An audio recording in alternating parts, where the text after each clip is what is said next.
wait.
Hello and welcome to the Grand Prix show powered by Equa Ratings. A big night of competition here in Wellington, the Fidelity $500,000 five-star Grand Prix. The start of the five-star competitions in jumping and a massive night that will be here under the stars. The final stages as they walk the course as we build into tonight's class. It is going to be another big one on the agenda here as we really get in to the heart of the season here in Wellington.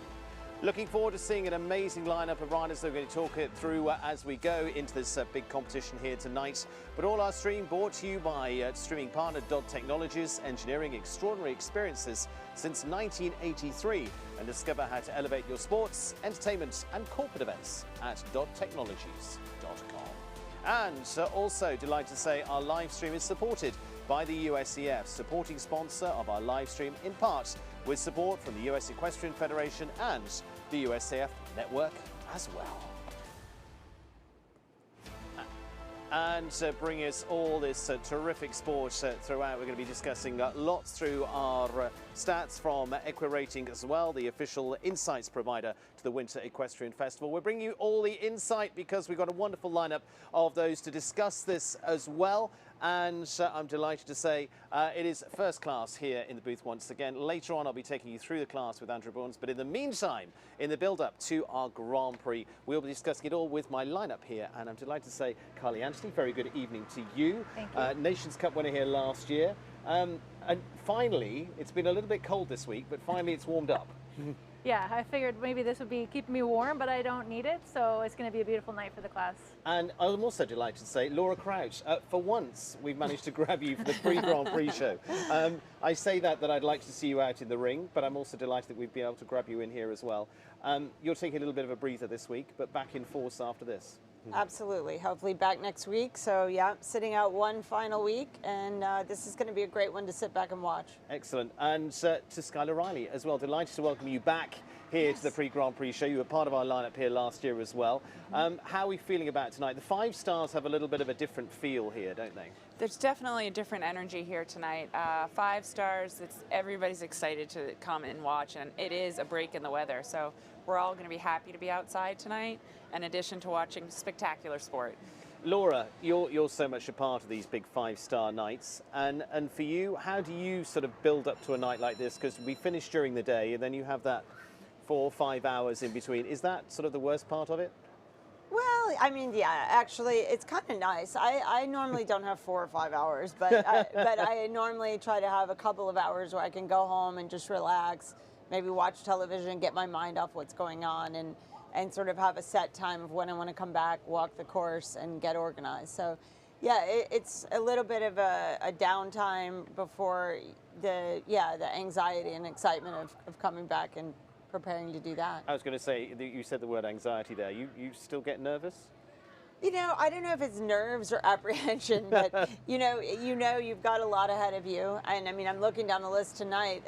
That is a top list of competitors. I mean, pretty much every top rider has their best horse in tonight. So you know it's going to be a hard-fought battle. So yeah, I guess I'm gonna save my energy for future battles. Skylar, you've been looking down the list as well. As we said there, it's a really strong lineup here tonight. We're going to get into the details of who we've got here, but the quality that we get here in Wellington is first class. We've got 5 of the world's top 10 tonight. Yeah, it's bar none. I mean, it's really, the world concentrates in Wellington for these 5 stars. We have a $500,000 Grand Prix, 5 stars under the lights in beautiful weather. So it draws the best horses and riders from around the world, which for us is so exciting. Carly, for you, we know in here, they're starting to roll in already, the crowds in here. It's stacked, it's sold out all season. It's a different feeling riding in there. It's the energy you want. That's, as a rider and a rider-horse combination that thrive under this type of atmosphere, this is what you look forward to every Saturday night in season, and you couldn't ask for a better turnout. And I'd say this year as well, with all the different themed events each week, it's really brought a tremendous crowd, and also knowledgeable, that are really into it and invested while each horse and rider compete. Yeah, the interesting thing, Laura, is each week now we get, because people get here on a regular basis, we have what's great to see, if you like, a non-horse crowd, to describe it, that really know what's going on. Yeah, it's pretty amazing. I mean, over the years now, I think they actually know the riders, they know some of the horses, they understand the competition. Well, you get one of the biggest cheers. Well, I think it's because I'm the oldest. They're like, get out of girl, you keep going. But no, it is amazing. I think that they are really attuned to what's going on here now, and appreciative. I mean, it's what a great entertainment. And for you, just a little reflection on last year, because a fantastic year for you. You're up in the world's top 10. You've been regular in the top 20. You had the wins in Dublin and much more besides. And a lot of that kicked off here too. Yeah, I did. I mean, the final week here last year, I was very, very close to winning the U.S. Open.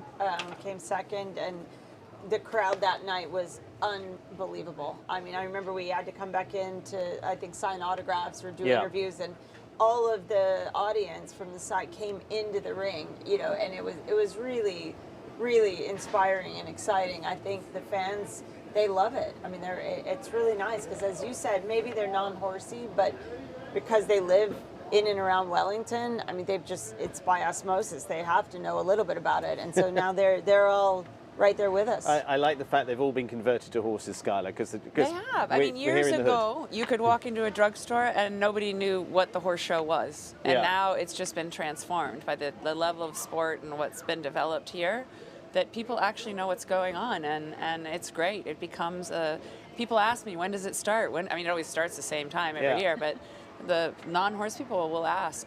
I went into a shop the other day and I dropped something off and I had to write my name, and he goes, "You're Laura Kraut?" I mean, I actually laughed. I'm like, yeah, I don't look the same without my helmet on. But yeah, so and non-horsey shop. Yeah. So pretty funny. Yeah, all the supermarkets you get recognised in. Don't worry about it. It's good. It's good news. We're going to reflect a little on this week already, because we had our adequate WEF Challenge Cup earlier on this week, which is the qualifier for the Grand Prix. We actually have 2 qualifiers with the speed on Friday as well, but the majority coming out of the Thursday class, the big $116,000 class there on Thursday, and reflecting on our top 3, and a very strong top 3. And why do we look at this so intensely? Because actually they're going to be the reverse order of that class as well, so they're going to be into our final few. So let's take a look. Lily Keenan was one of those. She finished into 3rd spot there with Highway. Laura, to come to you on this as a teammate of Lily, I mean, she's had an unbelievable start, but clicked straight away with this horse. Absolutely. I mean, well, this horse is a veteran. I mean, he knows his job, and she's a veteran, and she knows her job. I mean, what better match to put together? I think that was the idea, is, to add one to her string that maybe she could lighten the load on a couple of her other ones. And I mean, Lily can ride all different kinds of horses, and I think this is, I mean, I'd have been surprised if it didn't work, put it that way. Absolutely. But it's really looking great, and it's fun to watch. Encouraging there, and she's had 2 Grand Prix starts already, wins this season. She had 1 national and then the NetJets Grand Prix as well. She's going to go to Argand de Belliard tonight as well, which we'll discuss in detail a little later.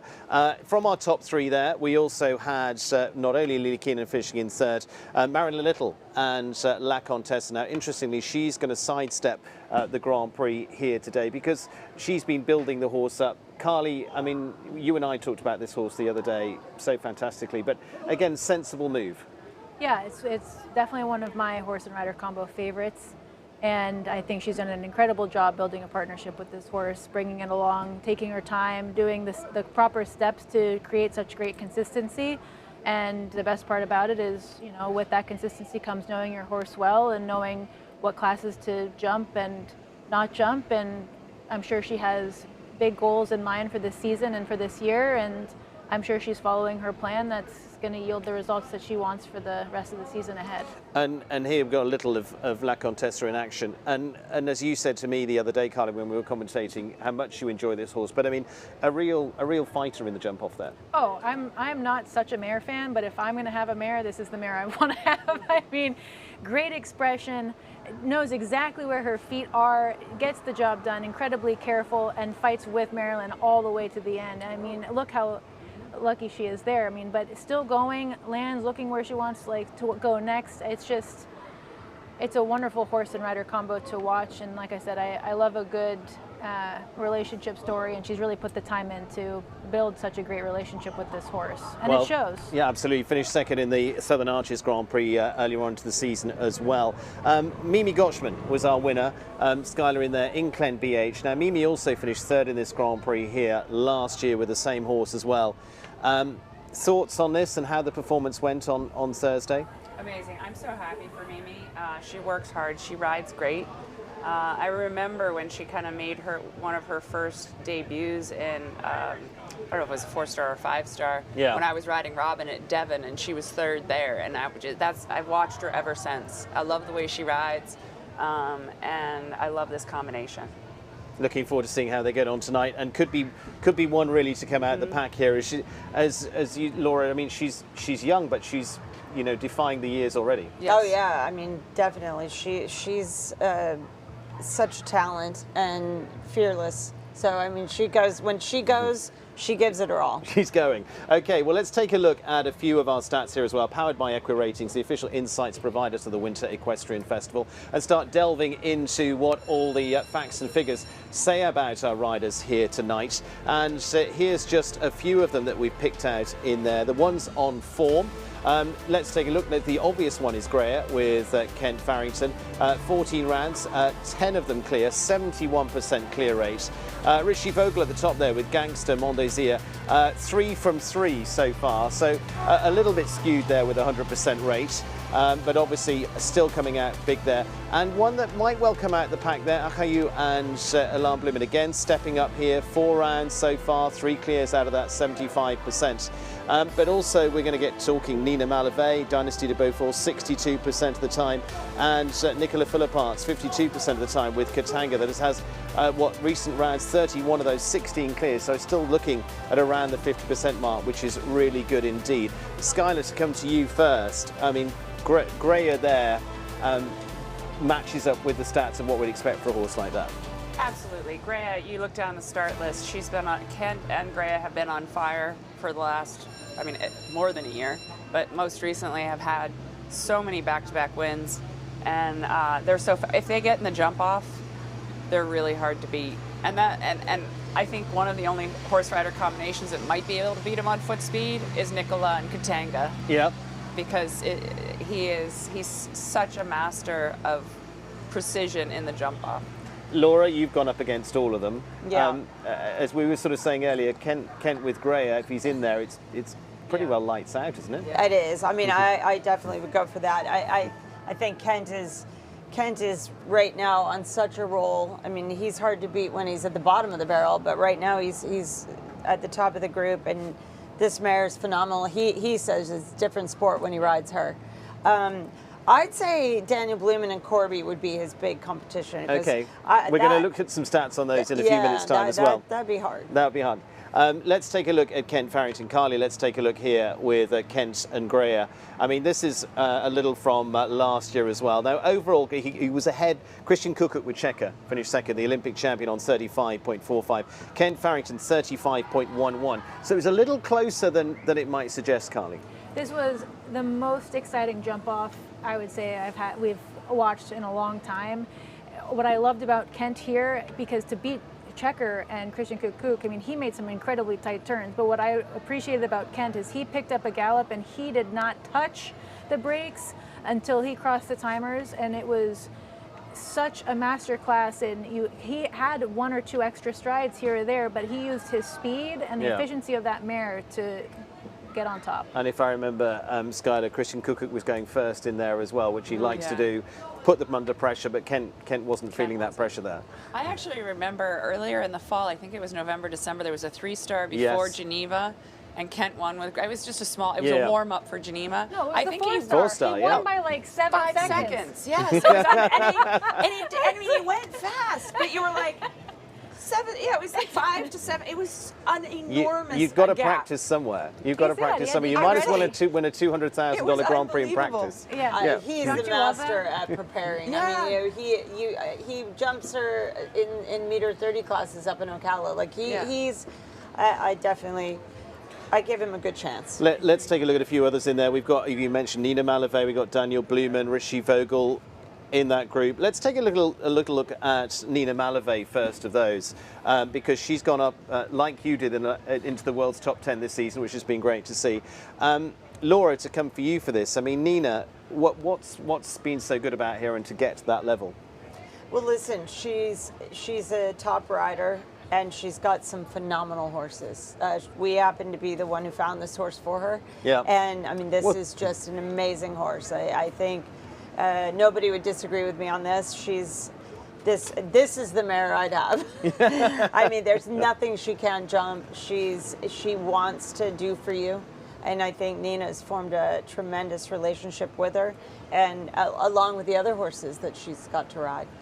Well, let's take a look at one more of those. Richie Vogel was one I mentioned in there, Carly. I mean, he's got a newer horse in there, but I would say toe-to-toe if he's going to go against Kent. He's one that would have speed. He's lethal. You can never count Richie out. I mean, even though it's a small record he has with this horse, but 3 for 3 at 100% record.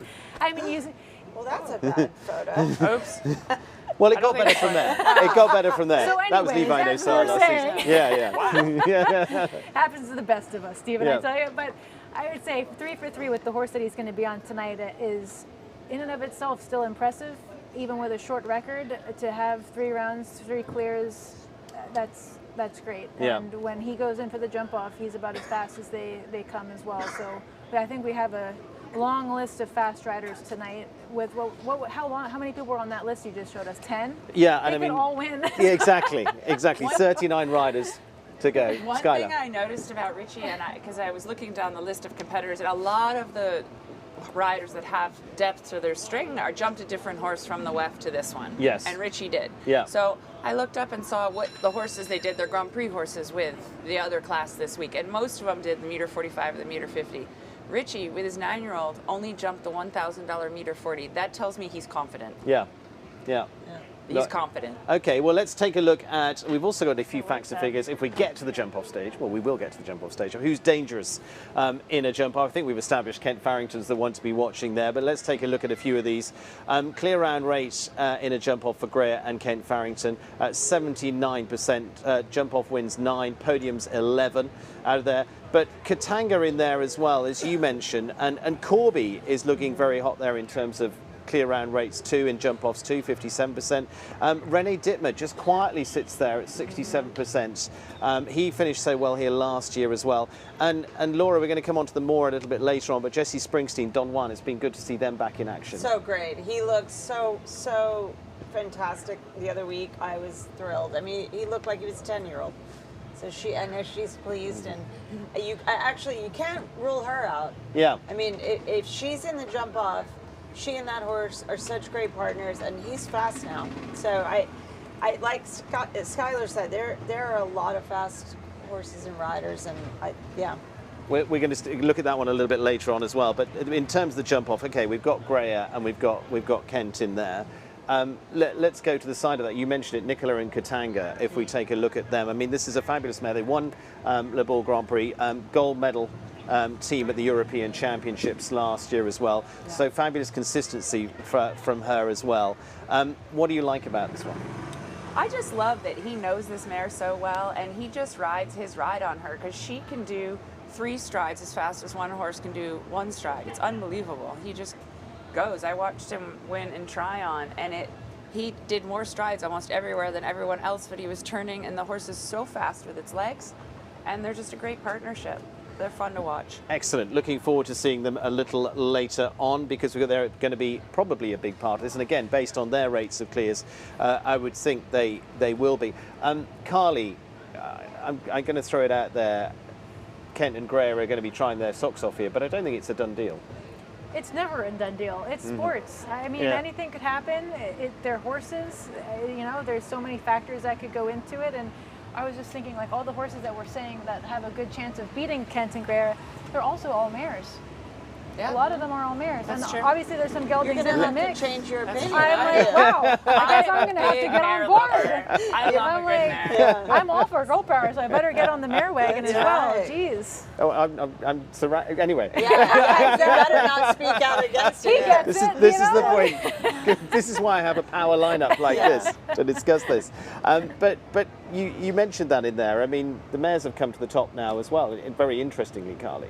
Yeah, I guess stand corrected. I guess I should start having a little bit more open-mindedness towards mares, and they're all fighters, and obviously will get the job done when they need to the most. So I think whoever will end up being in the jump off, it's going to be exciting, but there are more than 2 handfuls worth of people that will be really exciting to watch if they make it.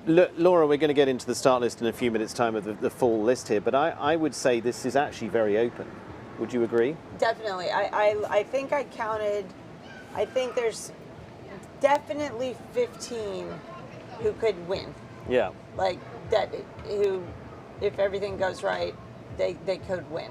And That's a unusual. strong number. Yeah. I mean, that's Before you're getting Especially into in a the anomalies of five-star. what might happen. yeah. I mean, well, I think this early in the season as well. I mean, I would say when I looked on the list, I was surprised at the number of the riders' top horses that were out. You know, a lot of times you'll see them save them more towards the end, but I mean they're out and they're here to win. And I mean 15 is a big number when you say that they could definitely win. And then of course there's really quite a few ones that I was going to say, you say could just come out of the in pack. there Yeah. and do it. But But the established 15, if you know what I mean, that you go, I- I've got really solid form there. that's a big number. I mean, if you look around the world at any Grand Prix right at this time of year, I don't think they could say that.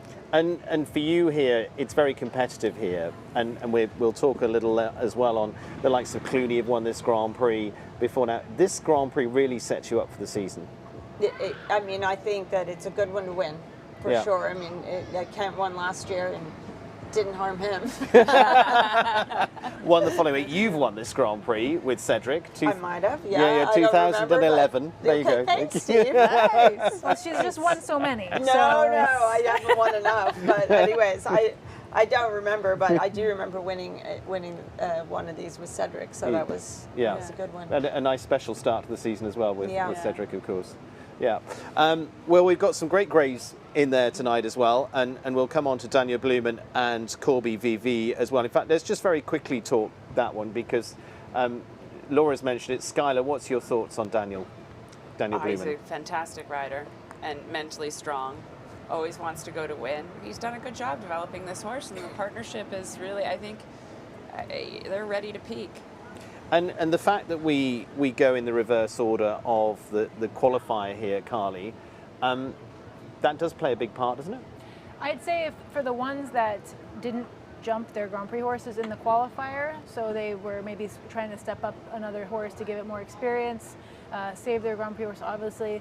That also factored into where Kent, for example, is starting tonight, or for when Christian Kukuk doesn't need to jump the qualifier, that puts him first. So the order in which everyone starts, I think, does play a very heavy role in. Because Kent will actually go 13th of 39 in here, so he's not going to have the prime draw in the jump off, one would imagine. We're going to take a little look because we actually caught up with Greya. We went to see Greya, which was lovely, and with groom Denise Moriarty as well at home. So let's take a little look at a wonderful evening with the fabulous Greya. I'm Denise Moriarty. I take care of Greya for Kent Farrington.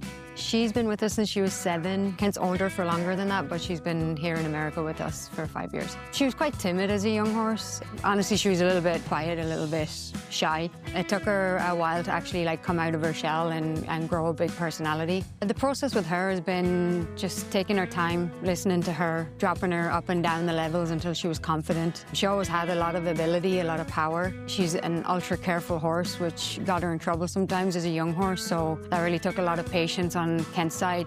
Greya's an incredible horse. She's been an amazing horse since I got her when she was young, and she's been a fierce competitor from the start. My relationship with Greya is pretty strong right now. I would like to think we're friends, but you might want to ask Greya. It took a long time to build her trust. She's really a very sensitive mare. There's some days where I have to ask her if she wants her halter on and wait for her to come.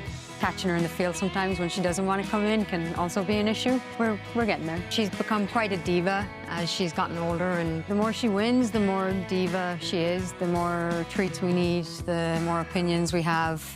She is absolutely spoiled. She knows how to get it. She'll pin her ears back and then someone gives her a treat because she looks mad. So she's kind of learned that way of going. Her strengths are, honestly, her fight. She has a lot of fight, and I think that's a huge quality. She's a very intelligent horse and a very athletic horse, so all that combined just makes her really competitive. She definitely knows when it's a more important class. She can kind of feel it from myself and Kent. She does tend to get a little bit nervous, anticipation. When you go up under the lights, she gets really amped up. She gets spicy and feisty and really turns on a different gear. You know she's going to give her best.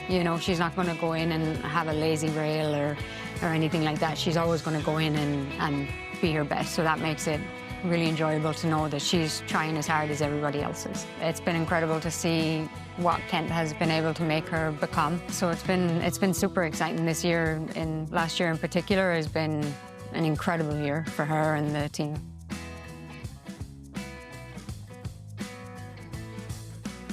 Well, thank you to Denise, thank you to Kent and all at Team KPF. They're letting us behind the scenes and meet Greya.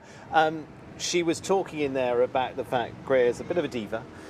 She really tries. She's a fantastic horse. And actually, Laura as well, the long relationship, because she's been with Kent for a very long time now. You're a prime example of this with horses.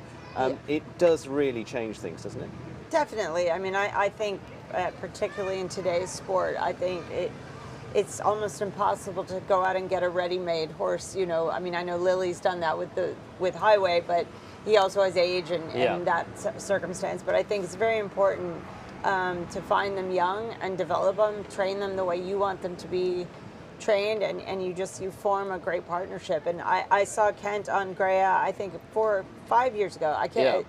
Ages ago, ears pinned like she does, and I went to him. I said, "That's going to be your next great one," and he smiled because, of course, he knew that. But you know, it's been fun watching him develop her, and he's been so cautious and careful, making sure he puts her in the right place all the time. I really admire the job he's done. And Skylar, Denise is talking about the fact she's a trier there. She gets amped up in the ring. She gets a little bit spicy in there going as well. Do we like that? Do you like a horse like that? I love that. I mean, the mare, she obviously knows her job. Yeah. And, you know, you got to love a horse that really gets excited about doing their job in the ring. And you can tell that mare gets it. She knows what she's meant to do. Go fast, don't touch the poles.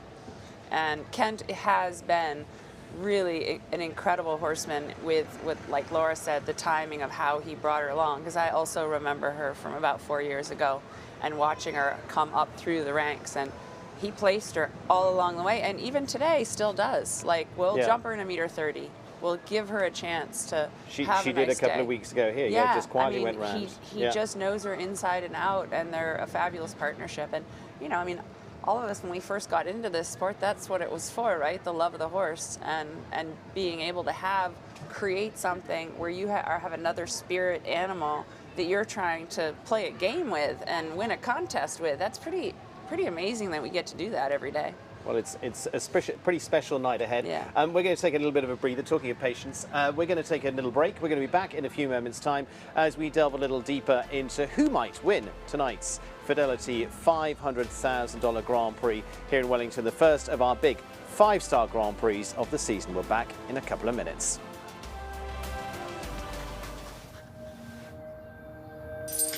It's nice when your days have a rhythm. But what happens to that flow when you go from working to retirement? A free personalized retirement income plan from Fidelity can help you make the transition wherever life takes you. It can help you keep your income and investments on target and give you a clear view of your cash flow, so you can feel free to explore. Fidelity can help you take on retirement. This is the easiest sport for the best competitor to lose. Our job is to give an objective and intelligent conversation starter. Here you go, now you're off. Our sport isn't simple, so you've got to help people. You've got to help people get in. Seeing a young person fall in love with a sport is magical and brilliant, and I would just love that to be equestrian sports.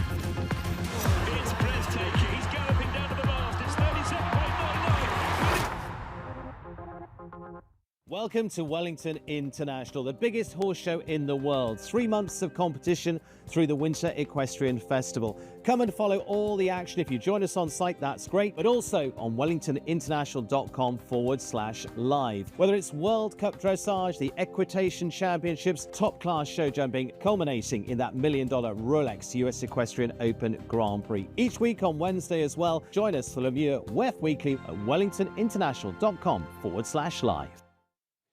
Well, welcome back, and we are going to be getting in depth with the lineup for what we have here tonight. We discussed lots in there, and of course a good look at Greya and Kent Farrington. But let's take you through the start list of who is starting tonight, because we've mentioned probably around 7, 8, 9 of what is a 39 combination field here tonight for this $500,000 Fidelity Investments Grand Prix as well.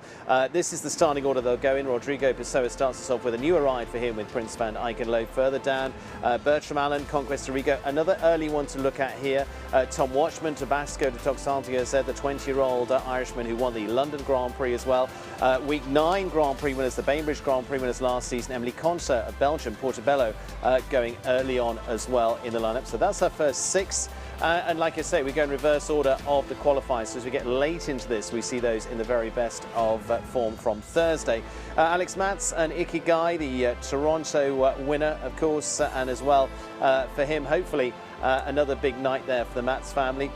Down to Stella Wasserman, Precious Duster Hagen, Keane O'Connor in there with another newer ride for him in Châteauneuf PS, and Eduardo de Menezes with an interesting looking combination there with H5 London Time. Again, one we haven't seen too much of. These are going to be some of the early runners in the first dozen. McLean Ward, of course, with the High Star Hero, goes just after Kent Farrington and Greya, going to be strong there in the middle of the field, and there to Katie Dynan, which has been a very solid combination through consistent runs without the blue SCF, and then Gabriel Amaros Machado of Brazil and Niles. So that's 18 deep into what is a 39 combination field so far. So Kent Farrington and McLean Ward going 13th and 14th.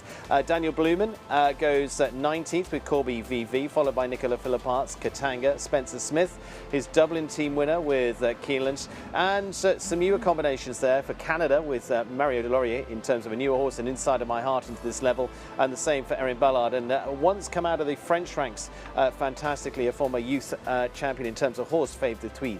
Rennie Dittmer and Corsica played a big part in the 5 stars, as did, of course, Nina Malave, was a podium finisher last year with Dynasty de Beaufort for the world number 8. Charlotte Jacobs makes a return to the ring now with Korbach van der Renga. Top 3 just a few weeks ago, Tyser Owen, highly to be on her Olympic ride. Michael Duffy with BE Skyhawk jumped into the first round of the qualifier the other day, but didn't jump off. Neither did Max Watchman and Lexington, which could be 2 to watch in there. Mark Blumen building up a nice partnership, Costa Quick PS. Richie Vogel, we've mentioned already with Gangster Mon Désir. Ben Mayer, yet to be mentioned, the world number 3 with Anjou de Grécien. And then down to our final 3 to go, Jessica Springsteen and Don Juan, Lily Keenan, Argan de Belliard and Mimi Gotchman in Clen BH. So that's what it looks like. That's our lineup of those coming in the first round, and we'll see who goes clear, who comes out of that, and we narrow it down from there as well. Fabulous lineup of previous winners of this Class 2, which we're going to take a look at into the recent history of this. And again, it reads like an all-star lineup. Kent Farrington and Greya last year. McLean Ward, Callison, McLean's won what 3 times in there. Kent Farrington, Gazelle, and there McLean Ward with his Pan Am gold medalist, Rothschild, like I say, previous winners, Laura Crouch and Cedric as well in there. But again, Martin Fuchs, 2019 with Clooney. It shows a very, very strong lineup indeed for this class.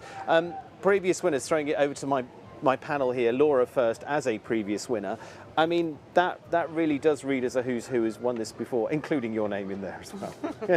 It is a who's who. I mean, I think every year here in Wellington, and particularly in the last probably 8 to 10 years, you've got the best, some of the best horses and riders in the world. Like you said, top 5 of the 10 are here and here tonight.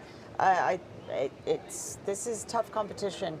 And I think a lot of people come over here from Europe thinking, you know, we go to America, it's good jumping, and I don't think they have any idea of how fierce the competition is till they get here. Yeah. And then they realize it's strong. But Skylar, we talk about fierce competition, and I know from talking to various teams that we work with behind the scenes through Olympics, championships, the more competitive you get, the more you can do the strong competitions, the better, surely?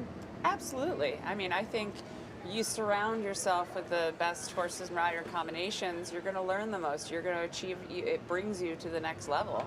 And the more you subject yourself to this kind of intense competition and pressure, I mean, I think it's almost addictive. You want to go back for more. Example in the middle. Right. Yeah, exactly. I mean, Keeps there's you, no way around keeps you that. wanting more, definitely. And I definitely prepares you for the tougher things that come Yeah. the rest of the year. Carly, again, for the crowds here, and I think they appreciate it. They've grown to appreciate it, but they do get very well treated here with the lineup that we get. I don't think they understand how good they actually get, but I think it's good that we keep it that way. Yeah, they've come to think expect it. That's right. Hold the standard high, set the bar high, and it's quite addicting to be able to have this for 12 weeks in a row, get to experience it, to get to ride in it, get to be a part of it, and you can't help it just by being better by osmosis. Yeah, and Laura, you're sitting out this week. You've had a little bit of an injury, and I'm glad to say you're going to be back in action next week.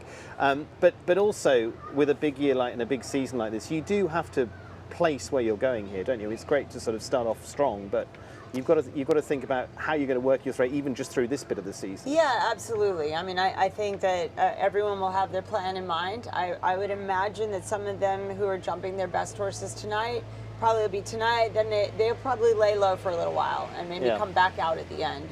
I think everyone will have their own system as to what they're doing.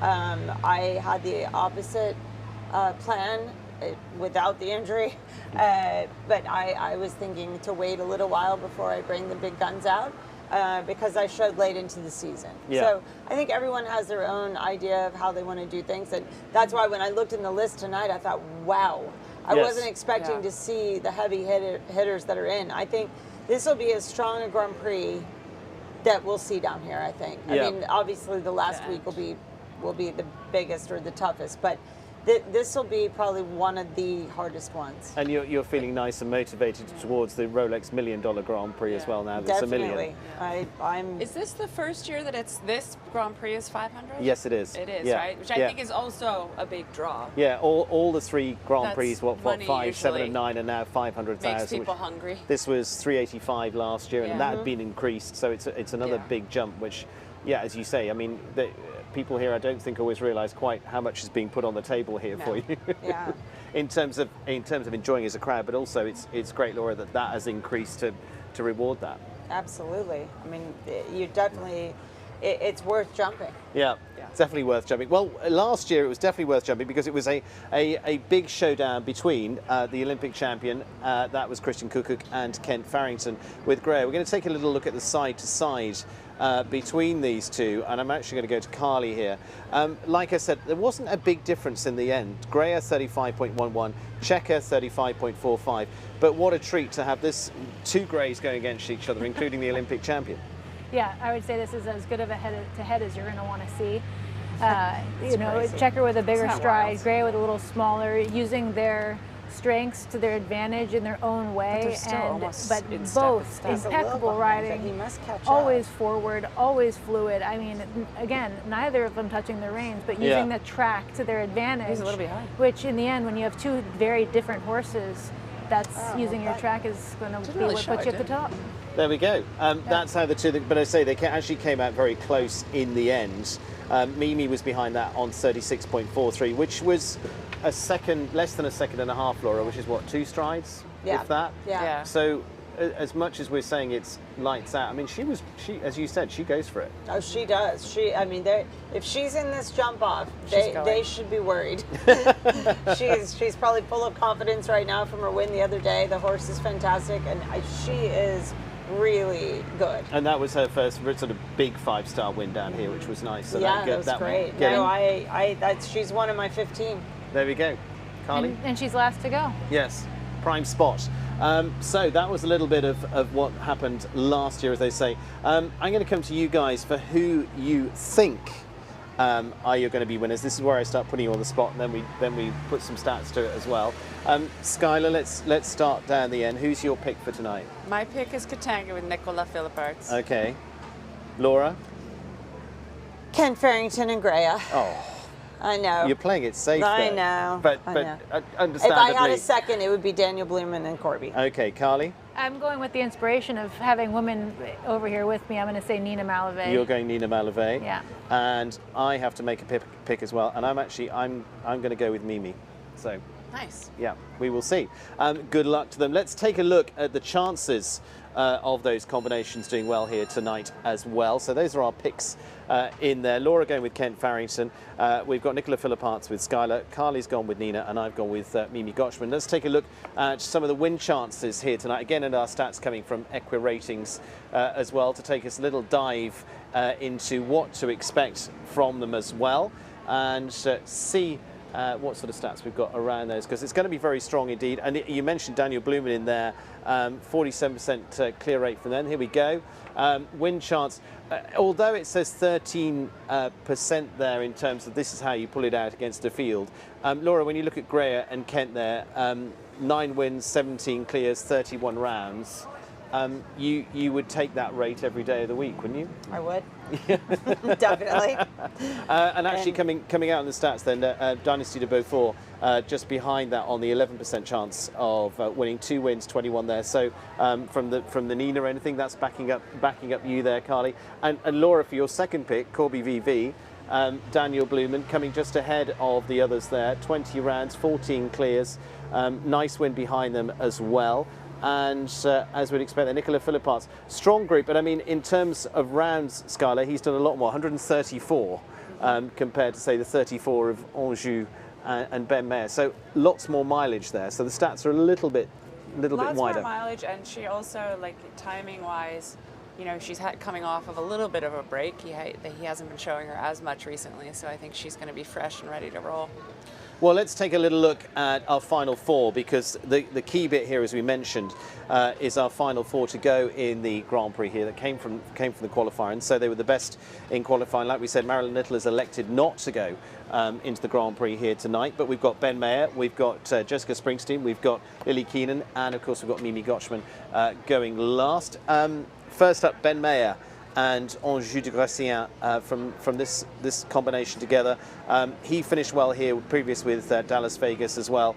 But Laura, I mean, it's a horse that's been jumping clear after clear recently. I've had a couple of time faults here and there. They've been jumping big stuff, but I feel they're just knocking on the door here.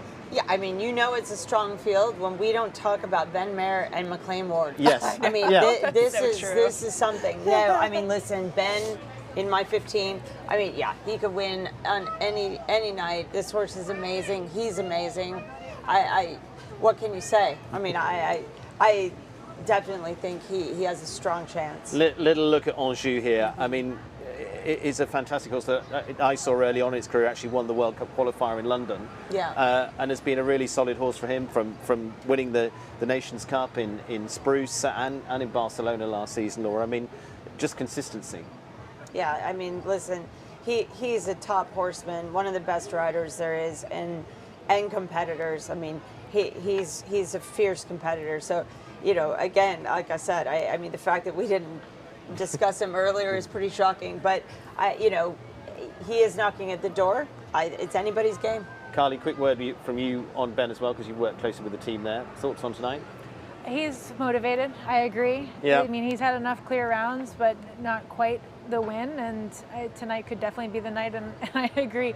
I mean, there's 15 people that could win, 15, and then you're asking us to pick one, so. Yeah, I mean like that. Yeah, that was hard. Yeah, there will be one at the end of it. It's a lot of pressure. So pressure. I would say I mean, all of the ones that you discussed have crossed my mind as well. Like, yeah. exactly, your instinct says Greya, but then Nina has fabulous with that horse, and we haven't even mentioned Bertram. He also his stats with that horse are incredible as Bertram well. last week. Next year's 2-hour program to run into this. He picked up Derek Henry's horses and started winning with those too. I mean, he wins on anything. Skylar, jumping in here, Jessica Springsteen and Don Juan. Laura mentioned them a little bit earlier on, because obviously she's worked closely with her. They was a teammate of hers at the Olympics when they won silver as well.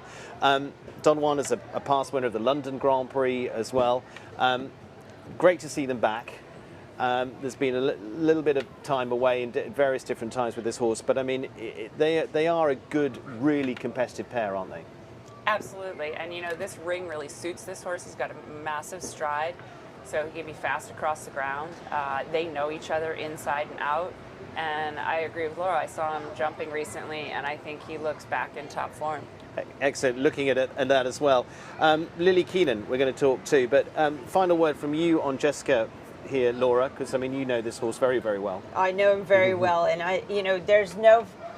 she's one of the fastest riders. There's no one that turns any shorter than Jessie Springsteen. I always, from when she was a kid. Yeah. And she has complete faith in this horse. He loves her, and I mean, again, it's anyone's game. I'd love it if she won. It would make me very happy. Okay. Hello, Welly's just popping in. Our show mascot here that we see each night. And we're going to see two more as well on the end of that list. Lily Keenan and Arganda Belliard. And a wonderful horse for her that has been such a consistent combination for her as well. Grand Prix wins, and she's had 2 Grand Prix wins already this season as well, winning the NetJets Grand Prix. But she wins in Ocala and in Aachen. And Laura, I'm going to have to go back to you a little bit on this because you were on the same team together. Yeah, listen, this horse is, they are, like brother and sister. I mean, she loves this guy. And he reminds me of Kung Fu, the horse I had.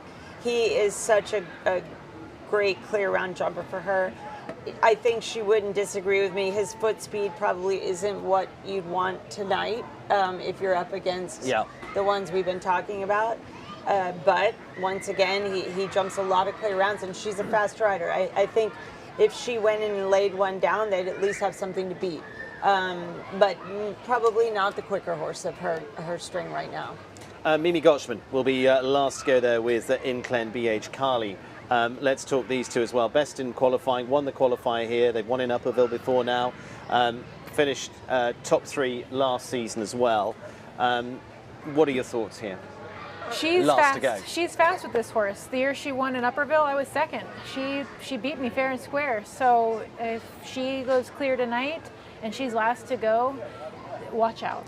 So she wins and improves your form, doesn't it? Yeah, well, like what Skylar said, just being here makes you better. So second, first, third, it doesn't matter. You're bound to be better for it. So, but with her going last tonight, she definitely set herself up for success. Final thoughts on that, because as you say, we've got McLean, we've got Kent, we've got all of that group in there. A wonderful lineup here.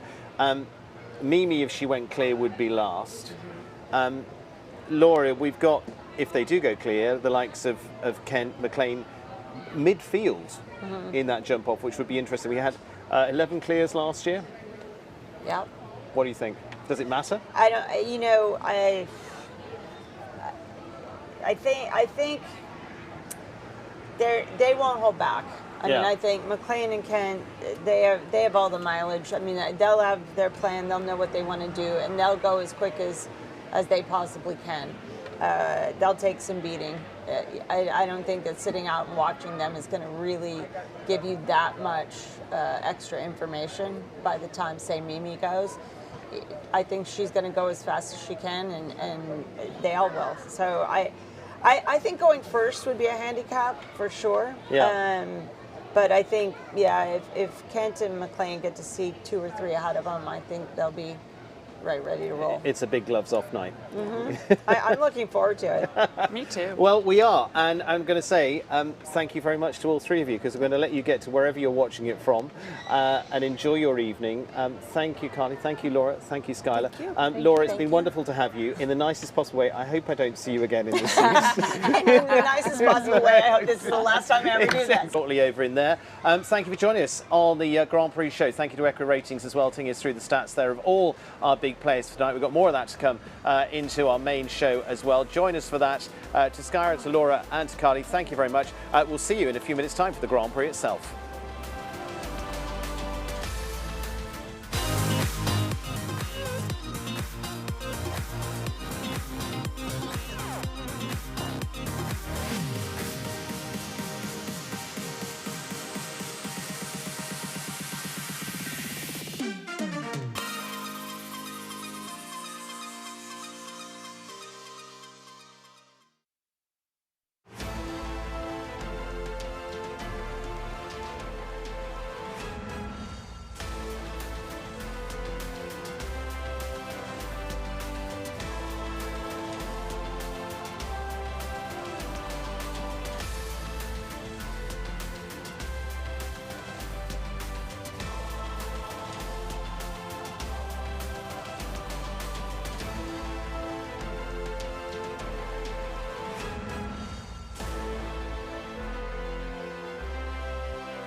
Hello and welcome to Wellington International. It's lights, cameras, action here in this wonderful arena for the $500,000 Fidelity Investments 5-star Grand Prix tonight. 5-star in every single way. The big opening ceremonies underway right now in the build-up to tonight's big class of what is a massive season here from South Florida as well. Tonight it is the Fidelity Investments $500,000 Grand Prix. Our thanks to them once again. Fidelity Investments helping clients grow, preserve and manage their wealth. Learn more at fidelity.com/wealth as well for Fidelity Brokerage Services.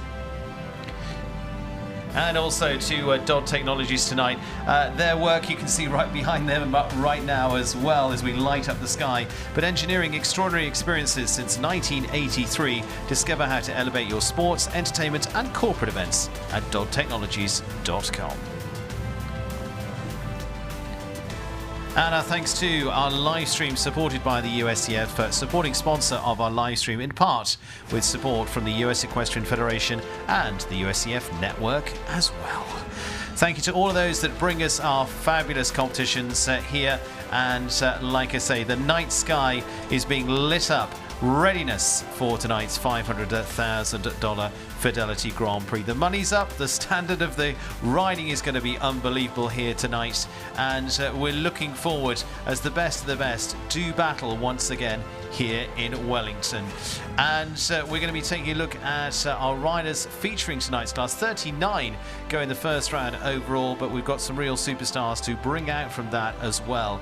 So we're going to take a look at our riders to follow here tonight. Just a few of those. Ken Farrington, the defending champion, here with Greya, 59% clear chance, the title defending pairing. Nina Malavey, the French rider, she's now into the world's top 10, world number 8. Great chance here, chasing her 11th consecutive at 160 clear. That is a big record, I can tell you that. Daniel Blumen, Corby VV, big favourite in our pre-Grand Prix show as well in the lead up here, chasing yet another clear round, 47% chance of clear, and I can tell you that is very big indeed as a big challenger. Nicola Philipparts and his massive 5-star Grand Prix winner before now, Katanga, and gold medal from the European Championships, 46%, and Richie Vogel, the reigning European champion with Gangster Mondizia. I'd like to say alongside me is Andrew Burns to talk it all through. Andrew, big Grand Prix winner before now. It's going to be a big night in every way, isn't it? Absolutely. It's the first 5-star Grand Prix here in Wellington, and you really have a very strong field with some fantastic horse and rider combinations, so something really to look forward to. Lots to look forward to, and the man designing the course here tonight is Gregory Bodo, who was the course designer for the Olympic Games in Paris and returns here to Wellington. Here's what he had to say. That's right, Stephen. World-renowned course designer. We are so fortunate to get him with us here. Gregory, who has designed the Tokyo Olympics, Paris Olympics, and now we have him designing our first 5-star. Gregory, can you talk us through the course? What did you take into consideration when designing a 5-star here? Yeah, it's always a pleasure to be there. It's a great pleasure for me. WEF, it's a very nice show with the top level riders and horses for sure.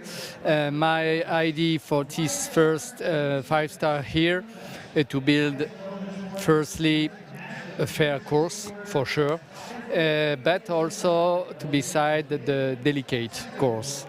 Very light, a lot of choice for the rider.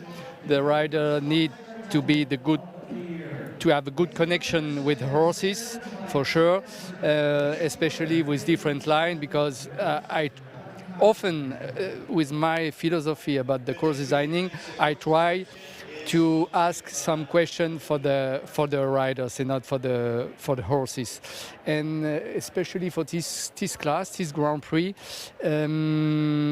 I made different line with the choice for the rider between sometimes 7 or 8 stride.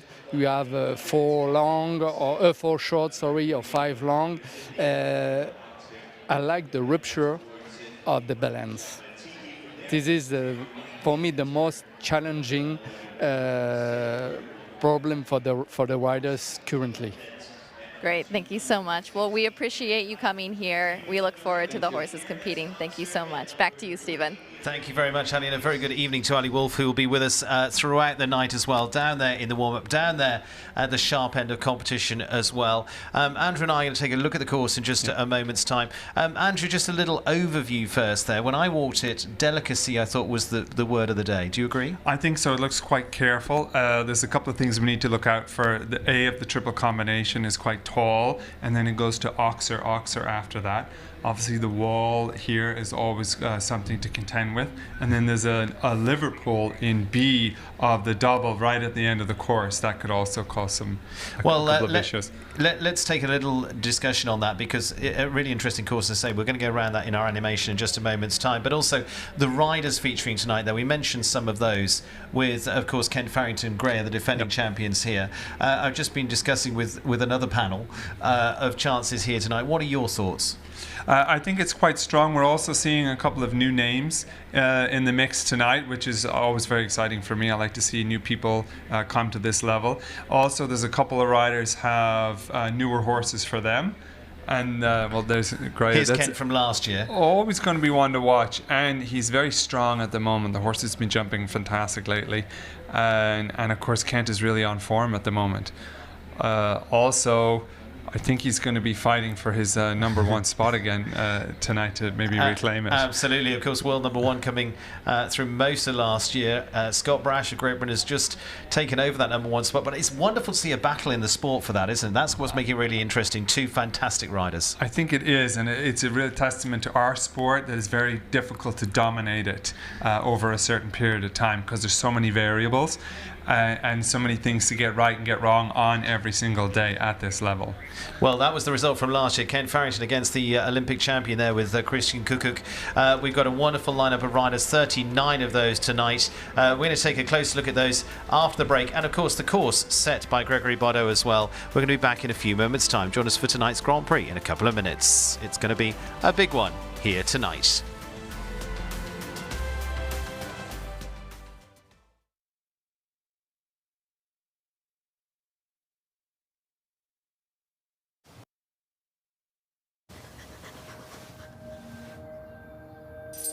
It's nice when your days have a rhythm. But what happens to that flow when you go from working to retirement? A free personalized retirement income plan from Fidelity can help you make the transition wherever life takes you. It can help you keep your income and investments on target and give you a clear view of your cash flow, so you can feel free to explore. Fidelity can help you take on retirement. At Palm Beach Equine Clinic, we know your horse is not only a superior athlete, but a part of your family. With more than 30 veterinarians, 4 board-certified surgeons, and the most technologically advanced equine imaging suite in the country, our team has all the skill set required for accurate diagnosis and successful treatment. Palm Beach Equine Clinic is committed to providing exceptional service and care for both patients and owners. Visit equineclinic.com today to make us a part of your team.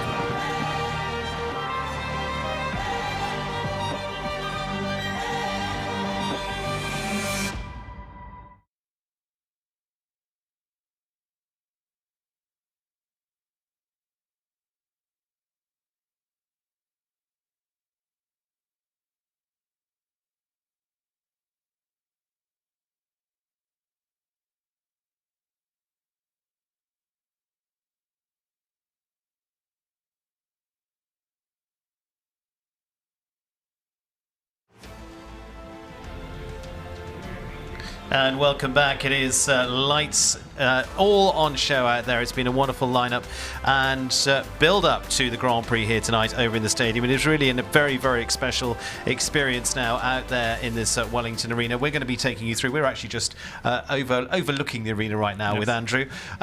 Andrew, this adds to the spice of it, doesn't it? That makes you feel like the really big occasion. Absolutely, and I think they've worked very hard here in Wellington, in the Wellington International Equestrian Centre, to bring even more atmosphere and even more build-up to these classes. And I really said they've done a fantastic job. It is quite the spectacle. Quite the spectacle there tonight, and I know from the riding point of view, going to be a very special night indeed. And it is all set to run up to this. Greya and Ken Farrington defending their title, we've said several times, but we've got Ben Mayer, we've got McLean Ward, we've got 5 of the world's top 10 here tonight as part of this class as well. So looking forward to that. Nina Malave, the lady rider, is part of the top 10 here as well tonight. Mimi Gotchman was the best in qualifying. The young US talent and female rider, she's also was top 3 here last season as well, so she's going to be a big one to watch for. 39 go in this, Andrew. I was looking through a little earlier on with my expert panel. I think it's incredibly open here tonight as well. I think it is. I think really it could be anyone's call. Yeah. Realistically, there are some very strong horse and rider combinations in there. Let's take a look at a few of those. We've got some clear round chances here as well for riders that are part of tonight's competition. But as you were saying, some really well-established ones too. Some really well-established ones, but it's also great to see some new names come in there at the 5-star level. There we go, Greya and Ken Farrington, 59% chance. Nina Malave, as I mentioned, 56% chance. What are your thoughts on all of this lineup here, Andrew? Yeah, I think it's a very strong lineup. I also think Bertram Allen's horse, Conquest de Rigo, is really starting to come into himself at the end of last year. And some great results. Daniel Blumen is always one to watch. I really think it's a very, very stacked field right there. Yeah, we're looking at former winners. Richie Vogel, the European champion, in there, former winner of the Rolex Grand Prix. Let's take a look at the course designed by Gregory Baudot here tonight as well. And Andrew, as he said to Ali a little bit later on, he's given them lots of questions, and brought to you by Fidelity Investments again as we go down under the bridge.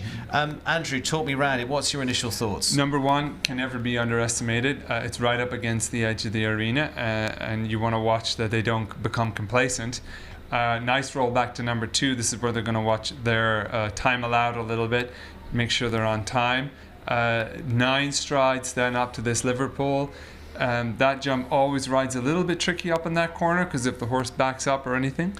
Now we've got the triple combination. Quite early in the course for triple combination. A is relatively tall compared to B and C, and you also have Oxer, B and C. That can also cause some trouble. We got 7 strides bending to number 5.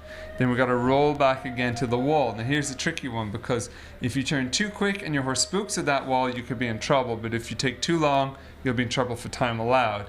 After that wall, there's a stretchy, we'll call it, direct 8 to number 7, and it's followed by another flat 5 all the way up to that corner, to that gold plank. That's a really tough question. You're talking about carefulness. You might see some people improvise there and maybe add a stride. We now have the triple bar, number 9, out of the corner. 4 strides, now a little quiet on those 4 strides. Then you've got 8 wide to number 11. You got to be careful they don't cut in on that and maybe end up on 7.5 strides. That is a big oxer heading right towards the in-gate. Again, time allowed test here in the roll back to number 12. You've got 9 strides, should be pretty reliable, changeable up to 13 AB, Liverpool in B, and then it's 6 strides, just hold them together all the way to the last 14 jumps. It will take quite a bit of jumping, and it's a little bit of a longevity test there all the way to the last fence. Also, the Fidelity is heading right towards the big screen up into that corner. So I think all in all, plenty of questions, lots for them to do tonight.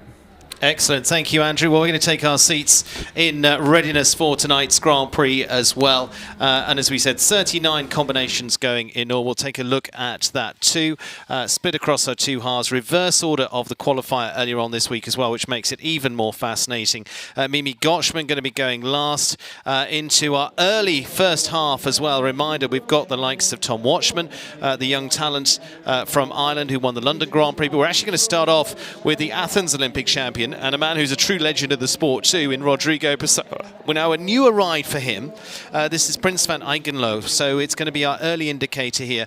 Time allowed of 83 seconds around the course here tonight as we settle in, as we see there some of the stats coming out for Prince. But I say it's very early days with this horse as well. Former ride of Roger-Yves Boss, the man who was the European champion back in 2013. Bosti from France, who's won medals at Olympics, Worlds and Europeans, as has this man too, Rodrigo Pessoa, Olympic and World, certainly the individual champion for both of those. And here with the 11-year-old gelding by Vigueur del Sway. And he's a previous winner of this Grand Prix, actually, in 2009 with Rufus as well. But Andrew, this is going to be our trailblazer here tonight. And for him, this is really starting to find out what horse they've got, because it's been looking very good, but this is a new step up. Yeah, it's been looking pretty exceptional. He's already jumped 4-star level with this horse, but really if you consider how long ago he got the horse, he really doesn't have it that long. And from this angle you can really see just how much taller A is over B and C. Early rail just hold forward. it together there a little bit. Yeah, okay, you know, that's a difficult combination, especially a horse and rider just getting to know each other. Little leg on that wall. He got the 8 pretty easy up there, up through the middle. That horse is a big stride. He was able to give him a nice little bit of room to that plank at the end. Careful horse like this, it really helps them out. Good shot to the triple bar. A little bit green there on those fans. I think 2 weeks ago, 3 weeks ago, we had a lot of issues with those fans in one of the Saturday night classes. Different lineup to them, yes, Very but the same. different The Tokyo fence, they're different hurdles, different, but yes, it was essentially the same. Okay, so the fillers are a little bit different, but they definitely caused a lot of trouble that night. Nice distance there into the double. Super jump out. Hold it together a little. Just keep the horse nice and straight. You see the horse looked very comfortable at this level. And it didn't look under pressure at any point. You know, the two mistakes that they had were just really more greenness and rider and horse getting to know each other more than anything else. Jumping 2-time there for Rodrigo Pessoa and Prince van Eigenlo, and like I say, very new partnership for them. And again, it's all about your goals here, isn't it, Andrew? Okay, middle part of that triple combination, but you would walk away from day going, I have a serious horse. Yeah, I'd be okay with that. And realistically, the horse, okay, here we go. I mean, we might not be the last horse we see doing this tonight. Just kind of took it the second one. Rodrigo was so quick. That's where the experience, Rodrigo's experience comes in. He's able to fix that before it comes in. Double silver medalist on our pre-relations from Travis Michigan to Iowa, Canada, and Lexington, Kentucky. Upon the terminator, second rider, 21-year-old Delaney Flynn. And now returning with Cassinia. And again, this is a step up for her. She jumped last year for the 25-year-old world ranking of 417 for them as well. And it will be interesting to see how they fare here, Andrew. We're seeing some early combinations. We've got some strong early combinations, but also some newer faces onto this. Charlotte Murray also comes up very shortly. Absolutely, and it's really great to see Delaney get a crack at competition this level.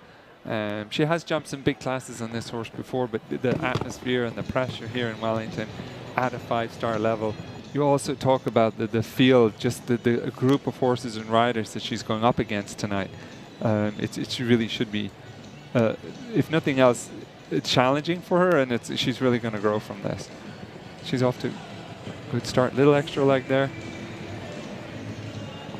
to the 5. And again, I don't think that's the last horse we're going to see make that mistake tonight. He said a little stretchy on the 5 strides, so that very careful playing. Jump the fan, nice. Coming down to that Rolex, jumped it very, very well. Again, we've got a horse with just fantastic ability. He looks to be jumping these big, big jumps at his ease. Doesn't look under pressure at all. Delaney kind of looks in her comfort zone as well, but the horse is no stress in the ride. It's a really good connection between the horse and the rider.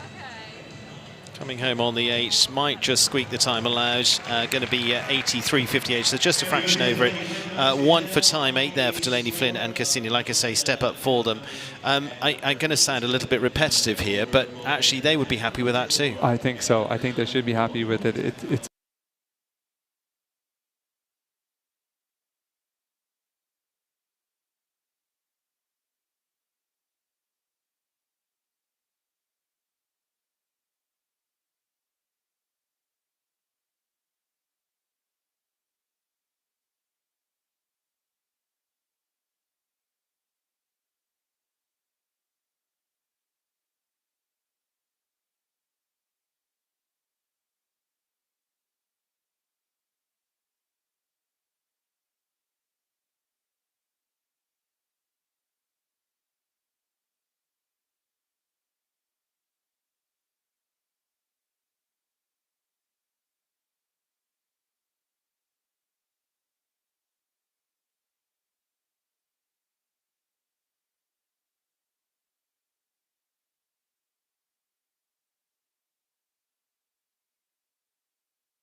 him, and it is they're picking up with him, and now with Tom Watchman. Tom with the combination, he won the London Grand Prix there as well. Yeah. Now he's looks so impressive, just 20, but definitely riding beyond his years. Early fence down to the Hermes, which is a favourite, isn't it? Yeah, and it almost looked like it got nearly too easy for him in the 9 strides up to that Hermes. The horse is really operating now through that combination. Wow, absolutely fantastic through the triple combination. Got the normal distance, 7 strides after the triple down to the vertical. Is quite tight back on the wall. Rode it really well. That was a very well executed line. Again, little bit, that 8th stride just leads you to get a little bit flat on that oxer in the middle. Roll back right on the triple bar. Now he's got a steady, he has a massive stride on this horse. He really has to tighten up, steady in the 4. He's left the stride out again there in the 7 strides down to the Rolex. So that'll help his time allowed as well. Back on the vertical. Taking this direct line to this double experience horses. It's a little unlucky there. And he got 5 strides to the last fence there, and he had it down. Maybe he should have waited for the 6. Maybe he was trying to get a faster time, but he's already had a few down at this point. And again, early stage of the year, but 16 there for Tom Watchman. A little bit unusual in the sort of scores that they usually have there, Andrew. A little bit, but knowing the team that Tom belongs to, and go back with Keane O'Connor and his whole team at home, they're going to get their heads together and they're going to make a plan for the next time and see how they can improve the horse and the performance. But really, when he jumped well, he jumped very, very well. Just a little bit inconsistent in his jump there. He got that 5 strides to the last fence, really nailed it. The horse has all the scope, all the ability. Well, early stages, Tom Watchman there, finishing on 16. We'll go to our next for the United States. Packed stadium here tonight in Wellington once again for Michael Morrissey of the USA, Ash Atkinson's Incento SA. Pair that were top 3 in the American Gold Cup before now, and not done too many rounds at this level, but podium finish there for the Gold Cup. And as a horse with plenty of jumping ability here. It's a big scopy horse, isn't it, Andrew? For those big scopy horse, real kind of power jumper horse, super, super brave. Like really always gets the job done. There's no doubt he's maybe a little more of a sophisticated ride. You can see Michael has to be very careful about the hand to leg connection all the time. But you know, horse and rider that have already competed at this level and have actually put out some very, very nice results already at this level. Already this year has been jumping exceptionally well for Michael. Yeah, beautifully executed. So you can see there where Michael just kind of steadied the horse a little bit and then trusted him all the way to that gap. Super distance to the wall. So you can see how much scope and just how easy this horse jumps those big jumps. Michael doesn't have to look like he's working hard at all. He's given him a very sophisticated ride. You know the horse and rider know each other really, really well. He just pulls at the right time, just legs him at the right time. Good distance on that. Got that done. And I think we're going to see most people do the 7 strides, which actually walks closer to the leave-out distance down to the Rolex Oxer, but it seems to be working out better for everyone. And in terms of time of what we've seen so far, they're getting close on that time allowed. So there's not a lot of space for you to go adding around. No, not a lot of space. Beautiful ride to that double for Michael. Now he's got to just put it together. Yeah, look at that to the last minute. That's just a copybook there. Sat down, steadied the horse a little, and then he was able to ride him forward and let him jump that back bar on the Oxer. Really nice round, actually. 4 jumping, 4 time. It's 86.48 is the final time for Michael Morrissey. And in Incento SA, as you say, you can see a good jump at the first, just catching the one rail there, but just playing a little steady too. Also, Michael's trying to be quick through that turn, probably to save a little bit of time allowed.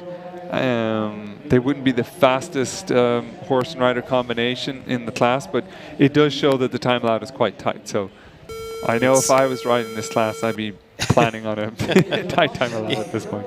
It's a little bit of pressure in there from it. So still just for the best. That's from Bertram Allen, Conquest de Rigo so far. To now, Emily Conter, the winning combination from the Bainbridge Grand Prix here last year. As we see there, Grand Prix wins there, and predicted clear round chance 36%, rounds of 27. They had a big year last year for Emily, and Portobello van der Fruitkoor for the mare for Emily from the Stefex team as well. Finished well in the London Grand Prix before now. Actually jumped a very good round, clear in 4 in the Aachen Grand Prix last season as well, and clear in Rome too. So she really built off that win last season, Andrew, here to then go on to a big European campaign. She did, and it was a real career boost, I think, for her. When she won that Grand Prix, I remember that night, she was just exceptional, and it was a fantastically competitive Grand Prix too. And she really kind of took it and ran with it then for the rest of the year. So it's always nice to see that someone can take an opportunity like that and just keep building on it and really go places with it. And I think Emily's one of these riders that just does it for the right reasons. You know, she loves her horses. She really, really loves the sport. And it's nice to see her get such good success at this higher level. Good distance to the wall. Beautiful ride there in the 8. Now watch, she moved early so she could support at the end a little bit for that plank. Just gave her mare exactly the ride that she needed to jump in. Nice and efficient back on that triple bar. Little connection there, good. Now she's gonna go direct. Oh, excellent. I can just see her dad in the background, his leg kicking up there. He's getting nervous at this point. Stefan wearing cream chinos, gives it away. Roll back, nice tight roll back there. Now, you can't take too many risks onto this double. She comes in the forward distance. Oh, wow. Going to be a little bit close on the time here. That's going to be the thing. Is it enough? Go. Is it enough? 83.96 means one time for Emily Conter and Portobello. I feel like I want to repeat here. It was a good round. I want to give more analysis than that. You can give more analysis than that. But I can't. Okay, you know, she was tight enough here, but you cannot risk this because Bertram already showed us that if you come a little too gung-ho into that triple, A is a little bit tall. Really, I don't know if she left much out there. She rode a very accurate, very correct round. Yep. She left strides out where she should. She took all the distances that she should have taken. I think what we're seeing here tonight, we're going to see a lot of people struggle with the time allowed. I think she's not the last one to do this, but I really do think she had a fabulous, fabulous round. Charlotte Murray now of the USA, and into her second 5-star Grand Prix as well, was in the Traverse City World Cup last season as well. So less experienced combination here. This is the ride of Magnum Z by Messenger for the 23-year-old. And again, Andrew, you've been involved through this by fire, if you like. You've got to go out there and jump up a gear at some point and say, let's give it a go. You know, Muhammad Ali once said that you can only make yourself better by putting yourself against people who are better than you. Absolutely. And I think at some point you have to jump in the deep end and get your feet wet in classes like this. Unfortunately, got wet there with the MS fence, no pun intended. Like realistically, I think for Charlotte this is a big step up for her, but she's had some good results at some of the lower level Grand Prix, and she rides extremely well, and she has a very, very nice horse. So the timing is good. It's a nice opportunity for her. There's no doubt this is quite a difficult stage to make a move up on. You know, there really is no more higher competition, level of competition in the world, really, than there is here right now. Wall went down their plank, but again, I was talking to Laura Kraut and Skylar Riley about this earlier on in terms of, but if you're gauging yourself coming here and going, this is a really strong Grand Prix, what you come out with actually is possibly a better result. Absolutely, and I think you always need to be mindful that you are putting yourself against the best of the best in the world, and you know, chalk it down to experience. I think she fell a little victim of that distance from the wall to the oxer up to that plank. The course builder's trick. He wants you to get a little bit naive about it and then have to push the horse at it at the end. I think you have to do the opposite. You have to ride forward in the distance and then just protect that plank a little bit at the end.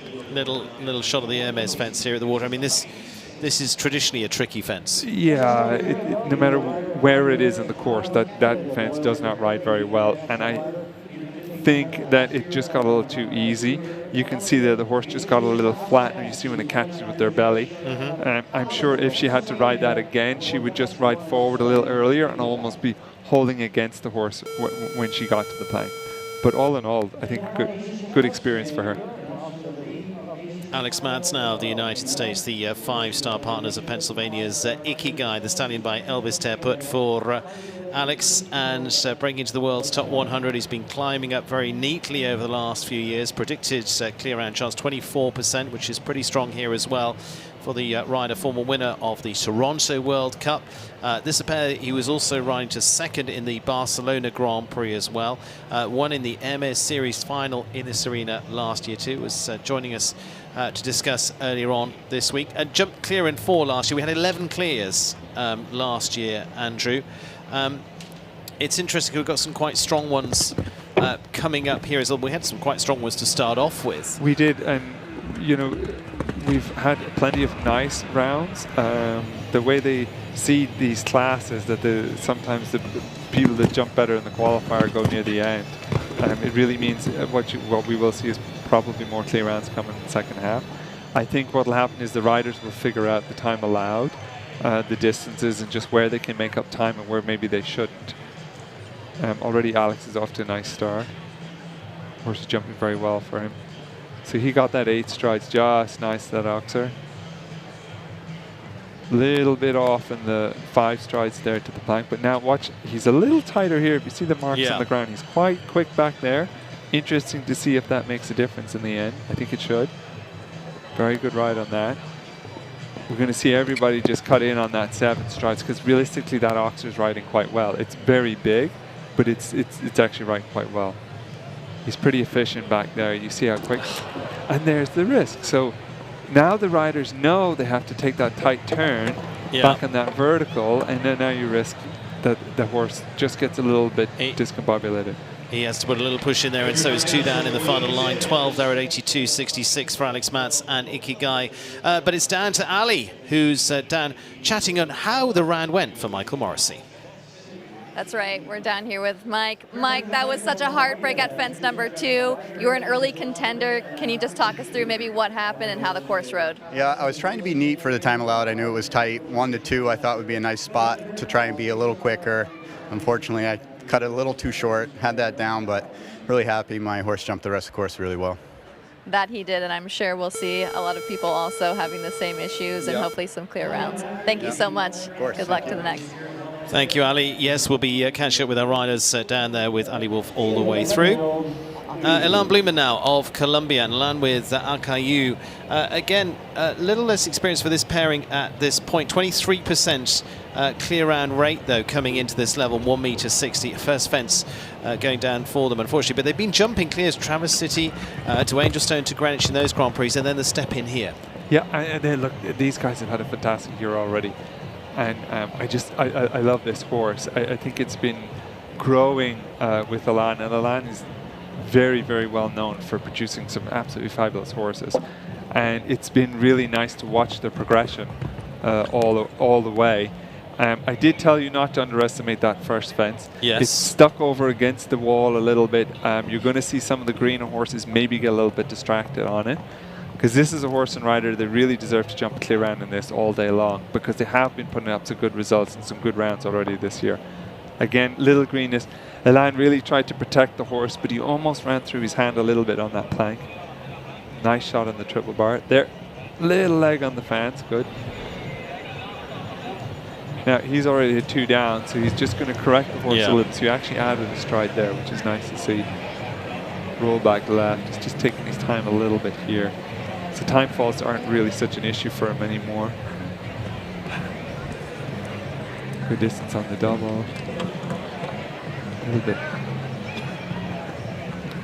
Just lost his hind end a little bit going into the double there, but kind of pulled it back together nicely for the end. Just a fraction under the time allowed, 82.57, time allowed of 83 seconds there, but it is 12 for Elan Blumen and Akayu. But as you said, Andrew, don't underestimate this first, because you're almost trying to cut it a little bit to save time. Yeah, now they're thinking about that turn after as well, and there's no doubt Elan got it done for the time. today, but again, at this level, for those careful lines, this horse might be a little green, but knowing what they've done already and knowing their form, I think it won't be long before these guys will be jumping clear rounds in this standard of class. Ireland's Cian O'Connor now, Pat Green's Chatelainu PS. New pairing, 5 months now for this former rider, Riccardo Pisani of Italy. Again, looking at the clear round rates, moving up to 58% there. So a strong partnership here from the rider from Ireland, who's one of the very best they've produced. His rider was top 3 with this in the London World Cup qualifier at the end of last year, indoors as well. Andrew, fellow Irish rider, what's your thought on this? Yeah, just an amazing horse and rider combination. Cian's a pretty versatile rider. Like, he can ride many, many different types of horses. But if me as a professional had to pick a type for Cian, it's this kind of horse. You know, that uphill, bouncy, you know, really, really nice scopy type. Jump that combination well. Cian's very good on a blood power horse that you have to kind of hold together a little bit. He's really good to kind of stay back and give them time at the front of the fence. But he needs that power and that blood. He just is better on it. And this horse is really giving him a good spin. You can see the balance in the horse. Cian didn't have to work to get those long distances, that flat 5. He was still holding when he got to the end of it. Very good ride there. Just cut in a little here. Dropped his whip there, actually. Be interesting to talk to Cian why he did that, but maybe he's feeling that the horse has maybe gotten a little bit too much. Very quick back there in that vertical. Really executed it well. Be very interesting to see for time. Yeah. Here, 83 seconds being Super the time allowed. He's going to run close. Probably too close, but we will see. Good stretch. The finish goes for the line. It's going to be 1-2 time. Now, Tom Watchman did 5 strides the last time. Yeah. I would hazard a bet. There's Tom. So Tom just walking away. Who's trained by Cian O'Connor as well. Yeah, so Tom is trained by Cian, and Tom did 5 strides to the last. I wonder should Cian have considered it. And we talked early on about how you've really got to get into the turns. This first one is key here. What are your thoughts on it? Because I mean, they are pretty smart on it. Yeah, when I walk the course though, there's 3 points where they're big, fat rollbacks, and they're perfect time to actually lose time in your time allowed. So if you're not extremely efficient in those, I think. But if you watched Ilan, he was very quick through some of his rollbacks, and he ended up even going quite slow down the last line. Still ended up inside the time allowed. But it's definitely one of the course builder's tricks today. He's put those big, wide rollbacks just so that people could lose time. 1 from 1, so 100% so far at this level for these two. Eduardo de Menezes of Brazil, the H5 Sport Horses, H5 London time, the 10-year-old by Hummer time. Jump clear in the 5 stars out in Thermal at the end of last year in December. That was their only appearance so far, so it's been building up for this highly accomplished rider as well, and of course Olympian too, going back as well. And I mean, it's looked pretty impressive, but this is when he starts to again just really test out what he's got. Yeah, absolutely. And again, you know, this is going to be a challenge for these two at this level. What they've done so far has been exceptional, like absolutely stunning horse. Really jumps nice for Eduardo. Again, this is Eduardo's type of horse. What do you mean? It's what suits him. You know, it's that big, scopy, rangy horse. Eduardo's a tall guy. He can be a stronger rider, but also has a lot of finesse when he needs to. Yes. And but just at this level, this horse just has so much scope and so much ability. But you can see the horse is still refining his technique a little bit. So he needs a rider of Eduardo's caliber just yet to really put him on the spot and really kind of hold his hand and hold them together at this level. Oh, little slip there. Because you can see sometimes he's just a little bit open in front. And if you don't have a rider there that really kind of knows what to do. There's that Liverpool. And honestly, I thought it would cause more trouble than it has been. again, you just a horse that's green at this level, they're going to fall for those tricks, especially and when under you the say lights. green, you mean less experienced, for the audience. Yes, Yes. yes. For those less familiar with the sport. Total of 8 there, 82 seconds on the dot there for Eduardo de Menezes. Now interesting because it's time allowed 3. Turn through this triple combination. Now this triple combination really interesting because they switch the colours in the middle, and it's only 1.30 m on the way out as well. They haven't asked for a big grunt coming out of this either. Yeah, and they should. Like oxer like that, and you go wide coming out, especially if you've some greener horses. It's not a smart way to build a course. I personally don't think. Difference if it's the final round at the Olympic Games and you've got people with much more seasoned horses. You can see there, I honestly thought more horses would have done that with an oxer coming in and then the Liverpool, that they just stare down at it and freeze a little bit. You just have that moment of taking it in, and you've just got to have the confidence, the experience to go, I know what that is, and carry on. You know what, Yeah. Eduardo's, they're a super smart system, the H5. They're going to go home, school that a little bit. They'll make sure that never happens again for that horse. And again, it's all about experience, isn't it? Yeah. Getting experience in lots of big classes now is Stella Wasserman of the US, and again just in her early 20s here for the rider with Precious Twiza Hagen. Again, not masses of experience at this level, and it's good to see her. She's training with McLean Ward. Early rail down there for her, but again, she's jumped some good rounds. Get in there and see what happens. Absolutely. I was actually there in California when she was second in the Grand Prix. Yep. And oh my word, like I had just goosebumps watching it. She rode so well, the horse jumped so well for her on the night. For a rider, a horse and rider, particularly the rider that doesn't have as much experience at this level as some of the other riders, she's really kind of taken the bull by the horns a little bit and just is fitting in quite well. You know, she's gotten a lot more confident in her ride and a lot more precise in her ride, and you can see she rides intelligently. You know, she's got the right amount of leg at the right time. Just a fraction off that triple just costing there. Yeah, I think she was a little late riding it, Yeah. to be honest. And then that's something that you can only get into these classes and experience those tricks to get it just right. And, you know, I think, again, this is a growing experience for these two. They got to get under the lights here in Wellington. Jump the first kind of 5-star in Wellington. It really is a big deal. And I don't think we're done with this pair. I think they're really going to grow. We will see a lot more from them. 12 jumping one time. Let's have a little look at this MS fence. Andrew, thoughts on this? Again, it's costly. And I'd love to, you know, say there's a correct way to ride it. I don't think there is. I think you really need to suit your horse. If I was being critical, she came a little too direct, and she didn't correct the horse for it, and probably actually ran a little bit deep on that oxer. If I was to ride that horse down that line, I would stay a little wider and I'd definitely give it more space at the front bar. Ken Farrington, the defending champion, the US rider, 71% clear round rate for this pair. They are one of the best. They were the horses of the year last year as well. Greya, who won so many fantastic Grand Prix, started that run here in Wellington that took Ken to the world #1 spot, finished the year with a win in the Rolex Grand Slam at Geneva as well. And so it was an amazing season for them indeed. But as I say, back-to-back, they won this Grand Prix. They won again here 2 weeks later, kept going through. American Gold Cup, Geneva, Lexington, all on the list there. Now, again, in the analysis we've done in the lead up to this, it really is all eyes on this player because most are looking at it going, if they're clear, everybody else is in danger. Yeah, they're definitely going to be the one to beat in this round. I think their form to date is exceptional. If you watch the way he rode that third fence, he just took a second to stay out a little bit and just gave the horse a little more room. Perfect distance there.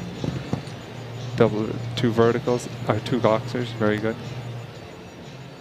Just made that 7 strides look easy, just kind of lined it up. He's quite quick through here, but Greya is a naturally quick horse, so she doesn't spend too much time in the air. So I would like to think that Kent doesn't really have to worry about the time allowed quite as much as maybe some of the other horses, some of the other riders with bigger, scopier horses. He's quite tight here on this rollback. Perfect distance on the triple bar. Got to rebalance a little there, perfect. Still went on the 7 strides down to that Rolex, but it's riding really well to kind of just leave that stride out there a little bit. Very fast there on that rollback. And now he's going to take a second, just line up this double. Perfect. Oh, give that a rub. Oh, got there. Almost had to work for that one. 79.92. Ken Farrington gives the first the clears to little surprise to many around. That is the defending champion. What a partnership it is. They've been building towards this Grand Prix now. Ken Farrington and Greya, everyone else is in trouble, Andrew. Yeah, and you can see just how much faster he is than everyone else on his round, and he really didn't look it. There's nowhere where you and I could say, well, he did this different or he did that different. They're just naturally a fast pair. They're naturally able to get around these tracks. See, now she almost took a little look and rubbed at that. Yeah, very close. Yeah, I'm telling you. And he had to really kind of just say, hey, come back here now, focus on me for a minute. And really got it done to the last, but he definitely had to earn that last line, that's for sure. But the rest of the round was just so smooth, so effortless looking.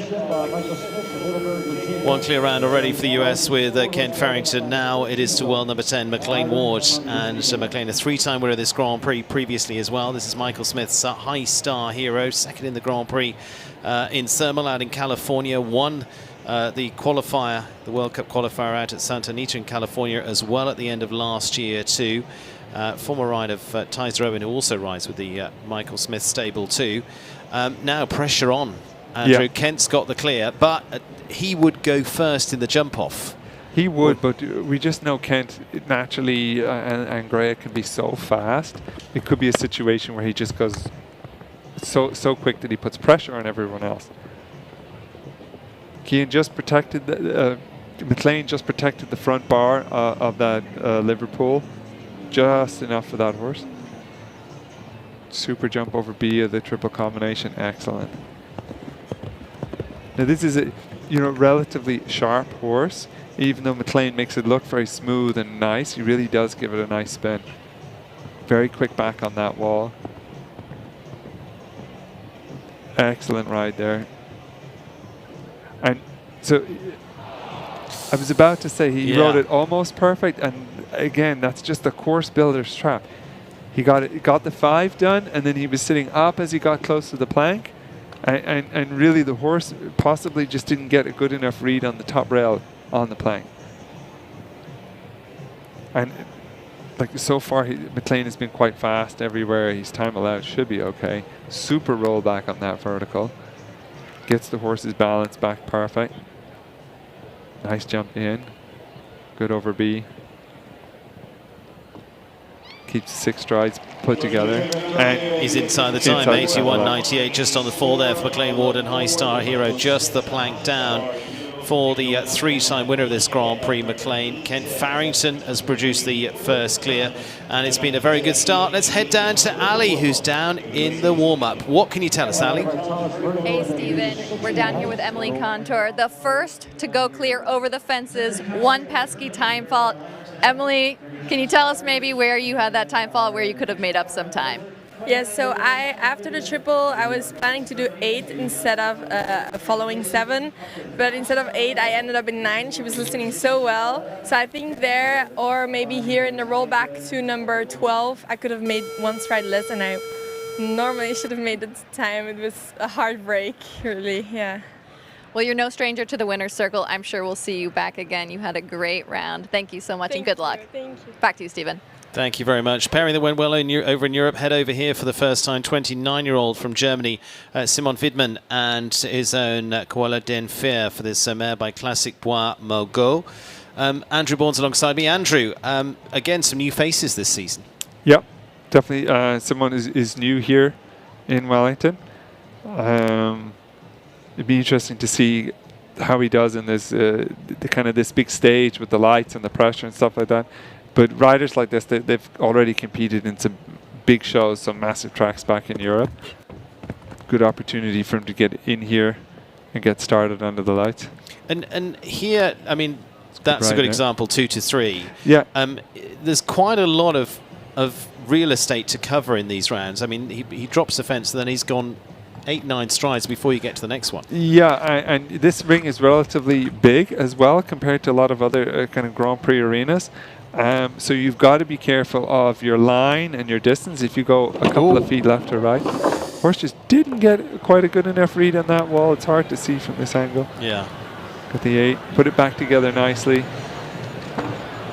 Now he's just a little bit put off to that plank there. You say you break the concentration. Yeah, you just start to lose the You just break the momentum. confidence a little bit in the horse as well. Now he's starting to second guess himself a little bit.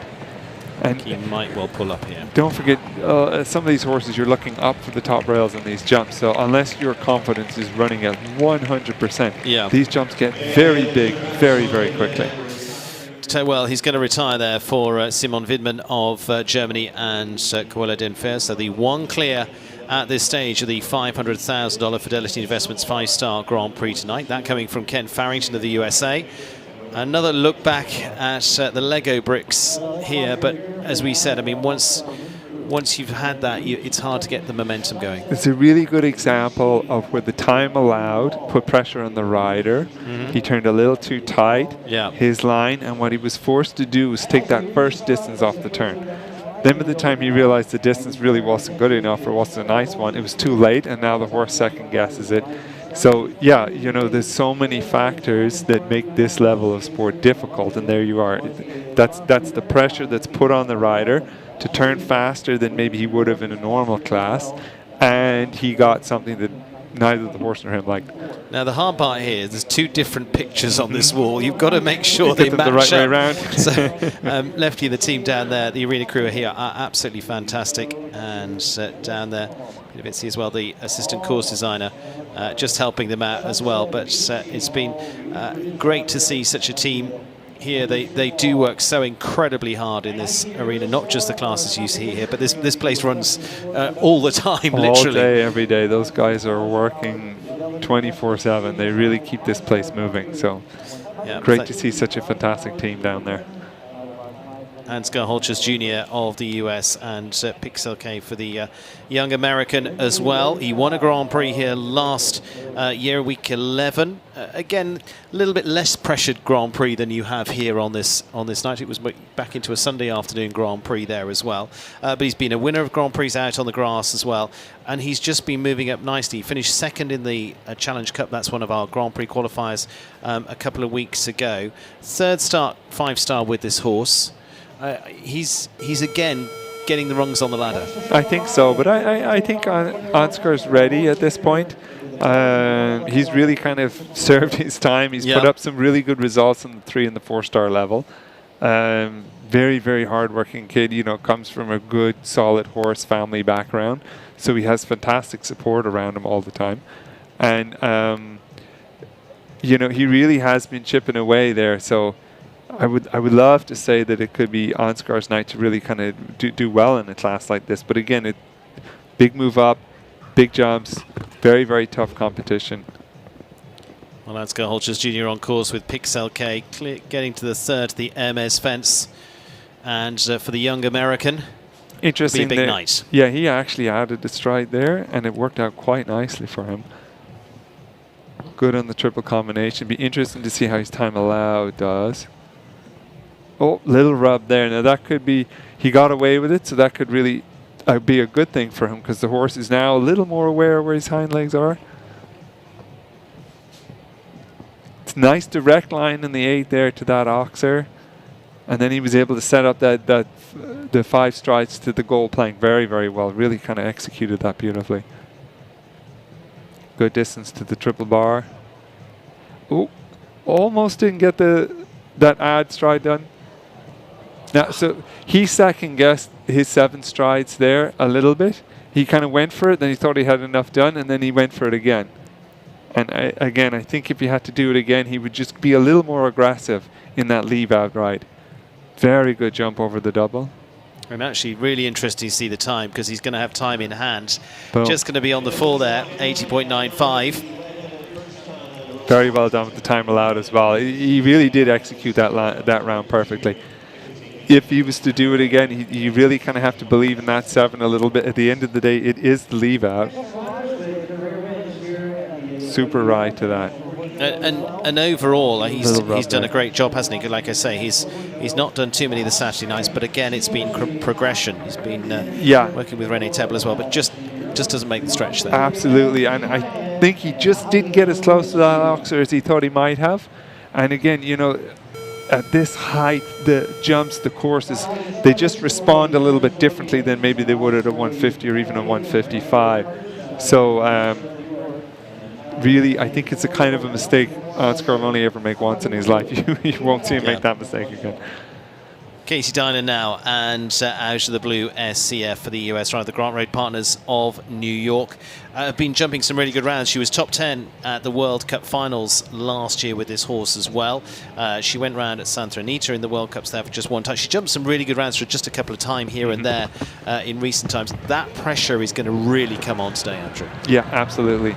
And, you know, she already would be very aware that the time allowed is tight. I must say that she kind of angled that orange and got a super efficient turn back in that triple combination and really nailed it. It was really impressive. And she's going to deliberately, you know, ride up a little bit for the time allowed here because she knows that that might be somewhere where she could. And trained by Beat Manley, have Swiss Olympian, he'll have definitely been out there helping with a plan for this. To say, this is where we're going. Yeah. And he would be one of the best at that. Don't worry, the details, there'd be no stone left unturned. Well, unfortunately, the flag, the plank there. Plank, yeah. I think we can nearly call that the bogey fence, definitely for the first half. Now. Excellent ride down the 7. It's hard with that plank, though, because there's no real super correct way to ride it. You've really got to kind of tune into your horse and give them everything they need to clear it and to keep their concentration on the plank. She really got that line beautifully to back down to that double. Excellent. Makes it look easy all the way to the end. Now, interesting 81.07 from her. Now, pairing, like I say, have been picking up time faults. They got it spot on in terms of time. Yep. The planks come down again, but as you said, I mean, they're just trying to anchor down to that. Yeah, and you know that distance ride seems to be very dependent on how you jump the Oxer. I must say she got a very good shot to it. Just the horse was. It could have finished behind just a little more. Maybe she was thinking about the turn at the back of it, and then the horse was thinking about the turn and just wanted to drop its back end a little too quickly. But really, I would say more just hard luck than anything else. Very hard to call any kind of a mistake in the ride or in the way the horse went. And you'll notice her time allowed was good, and she didn't look under too much pressure.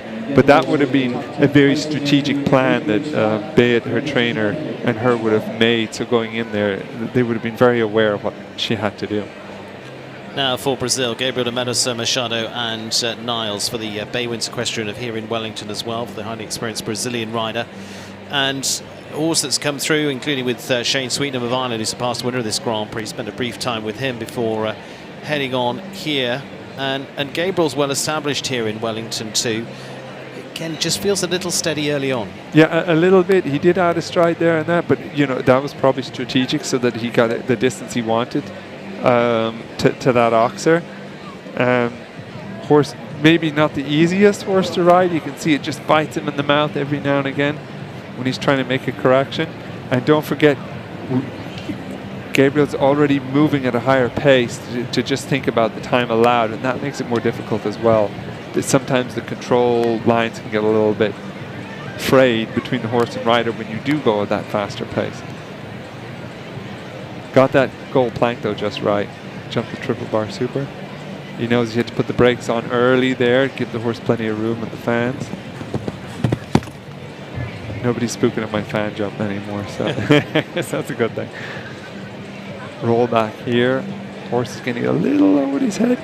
Yeah, horse just didn't get his eye on that really in time.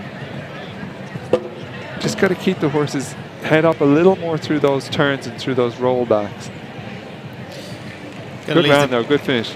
Oh, he lost his stirrup as well. The stirrup leather and everything came off of there. That's quite handled it well. It's 8-3 there. Down with Ali though, because she's got our one clear rounder so far. So far, the first half, that's Kent Farrington. No surprise there. Kent, is this Greya's first time out since winning Geneva, and how does she feel to you? First Grand Prix out, yeah. Feels a little bit rusty, if I'm honest, from her top form. So hopefully she finds her form even better for the jump off. And do you have a certain strategy going into this jump off? I'll see how the class shakes out. It's still a long night. There could still be many clears, a lot of good horses and riders to come. We'll try to do our round and see where that puts us. Super. Well, best of luck. Thank you so much. Back to you, Stephen. Thank you very much. Yes, a little word from Kent there. I mean, if that's rusty, I don't know what. And the problem is, Kent doing his thing sometimes can be 2 seconds faster than everybody else. Exactly. He's doing his own round. So. Daniel Blumen now of Israel and Abigail Wexner's Corby VV for the Daniel, who's a past winner of this Grand Prix actually with Ladriano back into 2018. Second in Ocala in the lead up to this in January. They've been getting in the groove and ready for the pairing that were second in Aachen in a massive class there. They've been regular top 10 finishers. This is a really consistent combination, as we'll have seen from those stats as well. Here, Andrew. I was talking to Laura Kraut earlier on, and several of the riders, they were quite high on this pairing as well to go up against Kent. Yeah, and just a really, very fast horse when it gets in the jump off as well. Obviously with Daniel, he's quick on most horses. But definitely one to look out for if they are clear. They're just exceptionally fast in the jump off. And so far, they look to be at their ease at this height and at this level. And realistically, as long as Daniel kind of stays on target, it should be okay for time allowed as well. Little drift now. He came off his line there a little bit. Now, either he was thinking about the turn too much, or the horse drifted a little bit right. It's hard to tell. That was unlucky now, because this would have been an exceptionally fast horse if they get in the jump off. Super ride there in the 7. And don't forget, there's a lot more jumping to come in this WEF season. Yes. Now, Daniel knows there's not too many clear rounds so far, so that's why he turned exceptionally tight there, because he wants a fast fall. Not going to get it, sadly. No. Just on the 4, pushes for the last 4. Daniel is going to be on 8. Time's going to be fine at 79.48 for Daniel Blumen and Corby VV, but maybe Kent Farrington breathes a little bit of a sigh of relief as Daniel Blumen not into that next round. But again, starts going right there. Yeah, just moves right. Yeah. And to the last fence as well, it just started to come off the line a little bit to the right. But the plank, anticipation or deliberate move that just went a little early? Yeah, it could be anticipation of the turn, because he wants to be very, very tight, for the time allowed. But if you see there, the horse is drifting a little bit to the right anyway. So it may have been a little bit the horse's decision, we'll call it that. Nicolas Philipparts of Belgium on the horsey road to a European team gold last year in Spain. Katanga, who's been such a brilliant performer, from Grand Prix wins and the Rolex Series in Le Ball as well out in France. One of the most experienced in the field as well, over 134 rounds at 5-star level as well. She's 15 years of age now, this mare, and in the very capable hands of these two that know each other literally inside and out.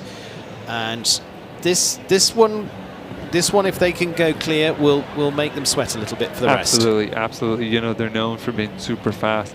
If you watch how this mare jumps, she's very efficient over the fence. She's not trying to give 6 inches or a foot over the top of it. She's just as effective by jumping 2 or 3 inches over the top, which makes her fast in the end. And unfortunately, doesn't pay off there. Nope, not today. Again, that third fence, it's just starting to catch a lot of people. I think jumping up into that corner, the horses get a little distracted, and then suddenly there's a Liverpool. Also, it's a solid colour, so the horses don't get quite such a good read on a solid colour pole. Even this stripy pole reads even better for the horses than say this solid colored plank, which can be difficult. Now, an experienced horse can see the contrast in the plank to the background, but it can be difficult for them to read it. And for what you're saying, he is definitely getting a move on here, because 4 faults right now is potentially in for some big money, because bear in mind this is a $500,000 Grand Prix as well, with only 1 clear on the table at the moment. Absolutely, and if you could be one of the fastest 4 faulters, it might pay you well today. And don't forget, the difference between placings could be up to $10,000 or $20,000. Absolutely. So for the sake of just moving up a little bit, if you're capable of it, which clearly these two are, it could be a smart move. It's a smart, fast round. It is just 78-85, just one down for Nicolas Philipparts and Katanga for the Belgian gold medal winning pairing, but not to be into the jump off, but could leave them in a strong position. Another look here, Andrew. Like I say, I mean, you've got a long way to get to this. You do. It's quite a long related distance. It's up into the corner, and a lot of horses are just not getting a great read on it, to be honest. Even though Nicola really tried to protect it and really tried to hold the horse off of it, and I think the distance was quite good too. It just didn't come off for him tonight. Gets the roll back here, but gets a quick round from Nicola. He goes into fourth place. Bear in mind, we've got those two time falters. One time fault from Meliconta and two from Cian O'Connor. Puts them in second and third at the moment. But the one clear at this halfway stage of the Fidelity Investments Grand Prix from Kent Farrington and Greya, the sole clear at the moment. Half the field completed, 20 combinations gone, 19 remaining to come in the second half of tonight's five-star Grand Prix. It's certainly making for a very interesting night, but Kent Farrington is certainly delivering as last year's champion as the one sole clear. We're back in a few moments' time.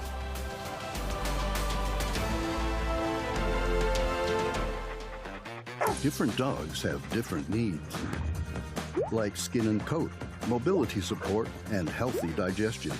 That's why Ein's Advanced Health has different formulas, so every dog can be a healthy dog.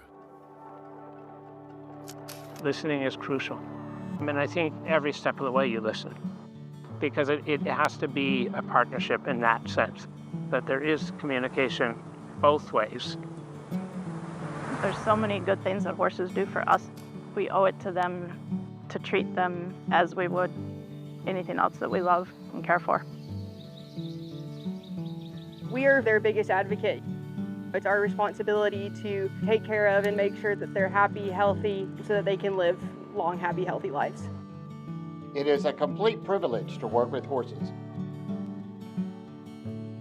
And it is our responsibility to protect them and make sure that their welfare is the #1 priority.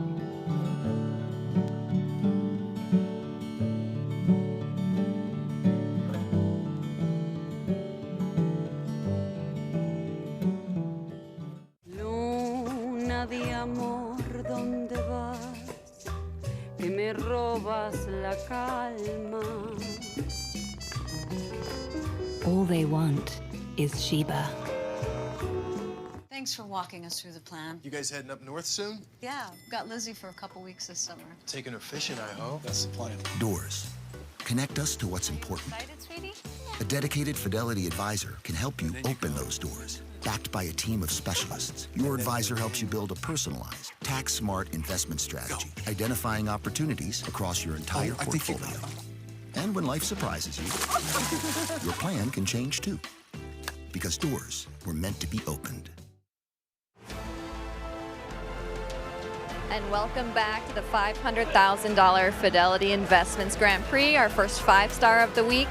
I'm joined here with Javin Dahlman, a recognizable name, probably more recognizable with some of the fences we are featured here tonight and all around the horse shows that we see. Javin, can you tell us some of your fences out here? Which ones have you designed? Rolex and Fidelity. And how do you get the idea behind some of these beautifully created courses and some of these jumps? I go to art museums and travel cities, look at architecture, and just try to get inspired from things that have already been done. And yeah, you have to be creative. And do you have a favorite jump that you've created thus far? My favorite jump that I've created thus far, I get asked this question all the time. I would say the London Bridges. And talk to us about the London Bridge. Where was that designed or where was that featured? Which horse show? It was featured at a lot of famous horse shows, but the reason that I love that jump the most, it was because it's a super architectural 3D jump. It's massive in proportion. It's super impressive to look at. It's just one of a kind. Now, we've seen some issues with the elusive fan jump from week 1 of the horse show here at WEF. This was one of your designs, we believe. Was there a lot of people ordering this fence afterward? We didn't originally design it. We built a lot of fan jumps, and it caused a lot of problems. WEF week 0, I think yeah, we don't need to go back there, but we sold a lot of those around town, and tonight everyone's jumping it great. So. And where do you think the problems lie with that type of fence? Where did you get the idea for such fence? The color of the fence, the light blue, I don't think horses love that. Tonight it's built with solid, colored, skinny poles. It's very optically challenging for the horse. I think it's very impressive to them, something they don't see very often. And so that's what we try to do, is keep it interesting for the horses and the riders. Do you work with the course designers to set the fences in certain places depending on where the location is or the color scheme?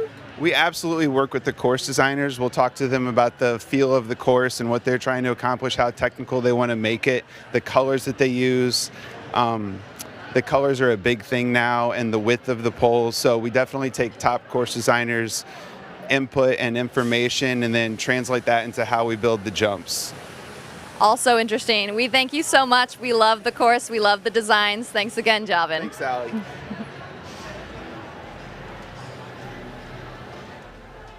I think as trainers or anybody else, there's so many things that these horses do for us. I've always said horses give me wings. They take me all over the world, and they give me a sense of responsibility.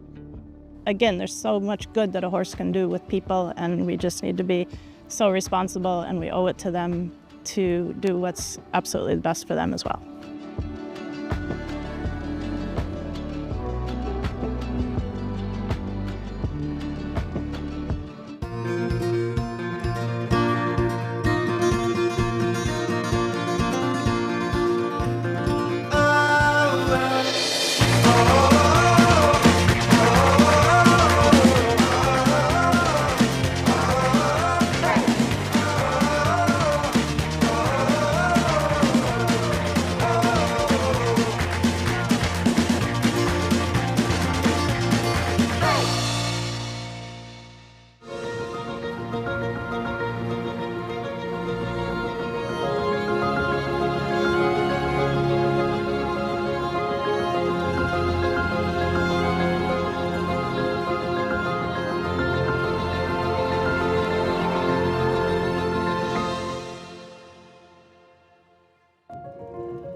And welcome back, and getting set for the second round for what is coming up of this $500,000 Grand Prix. Just the one clear round so far with Ken Farrington and Greya.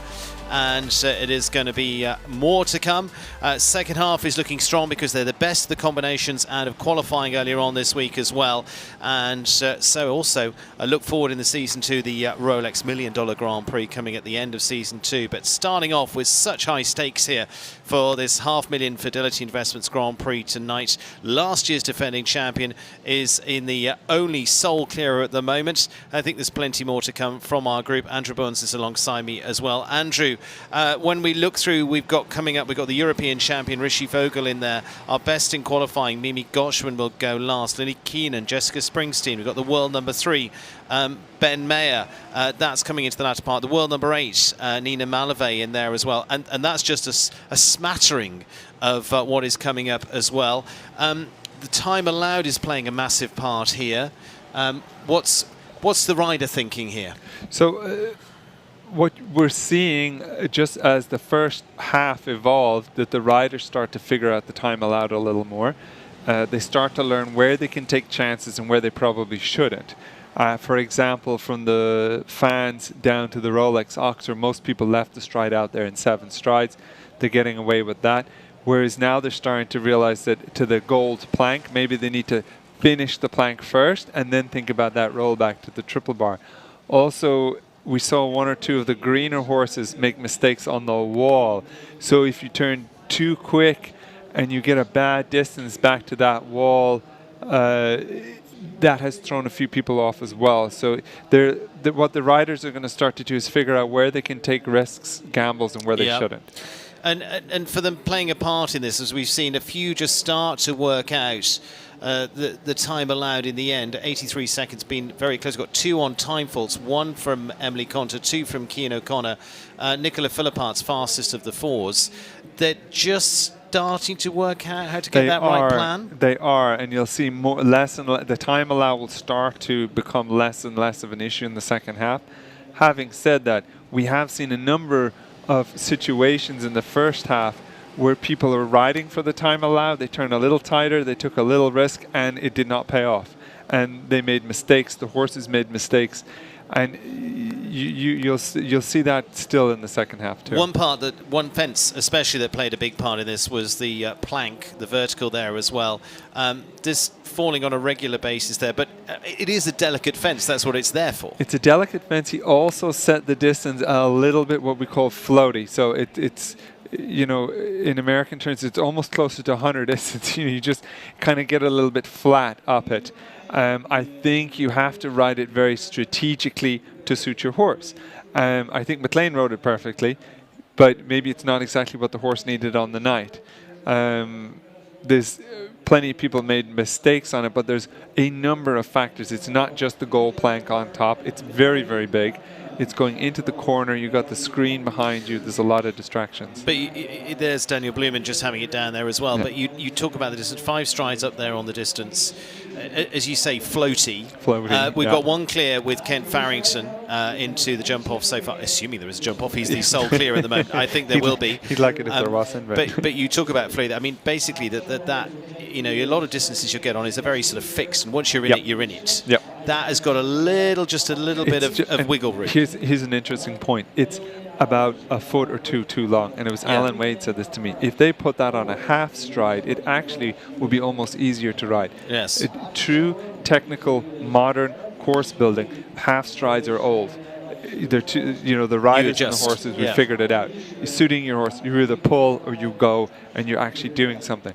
Where course builders nowadays, this modern course building, they're starting to use optics. They're starting to go a foot long or a 2 feet long, or in European sense, which is narrowing down your margin for getting that striding right. So you've got to be really, really, really technically correct. You have to ride with such feeling as well. So you have to give the horse. You have to suit your ride to the horse that you're on, and actually in the moment. So depending on how that horse jumps in over the ox or before it, you got to adapt.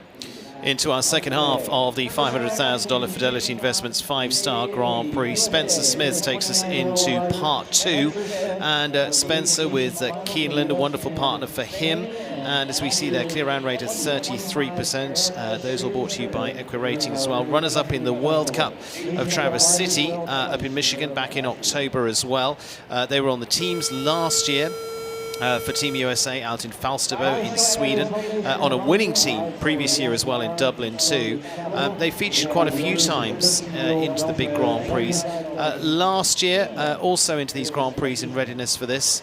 I'll be very interested to see, because I think they've really developed over the last 12 months.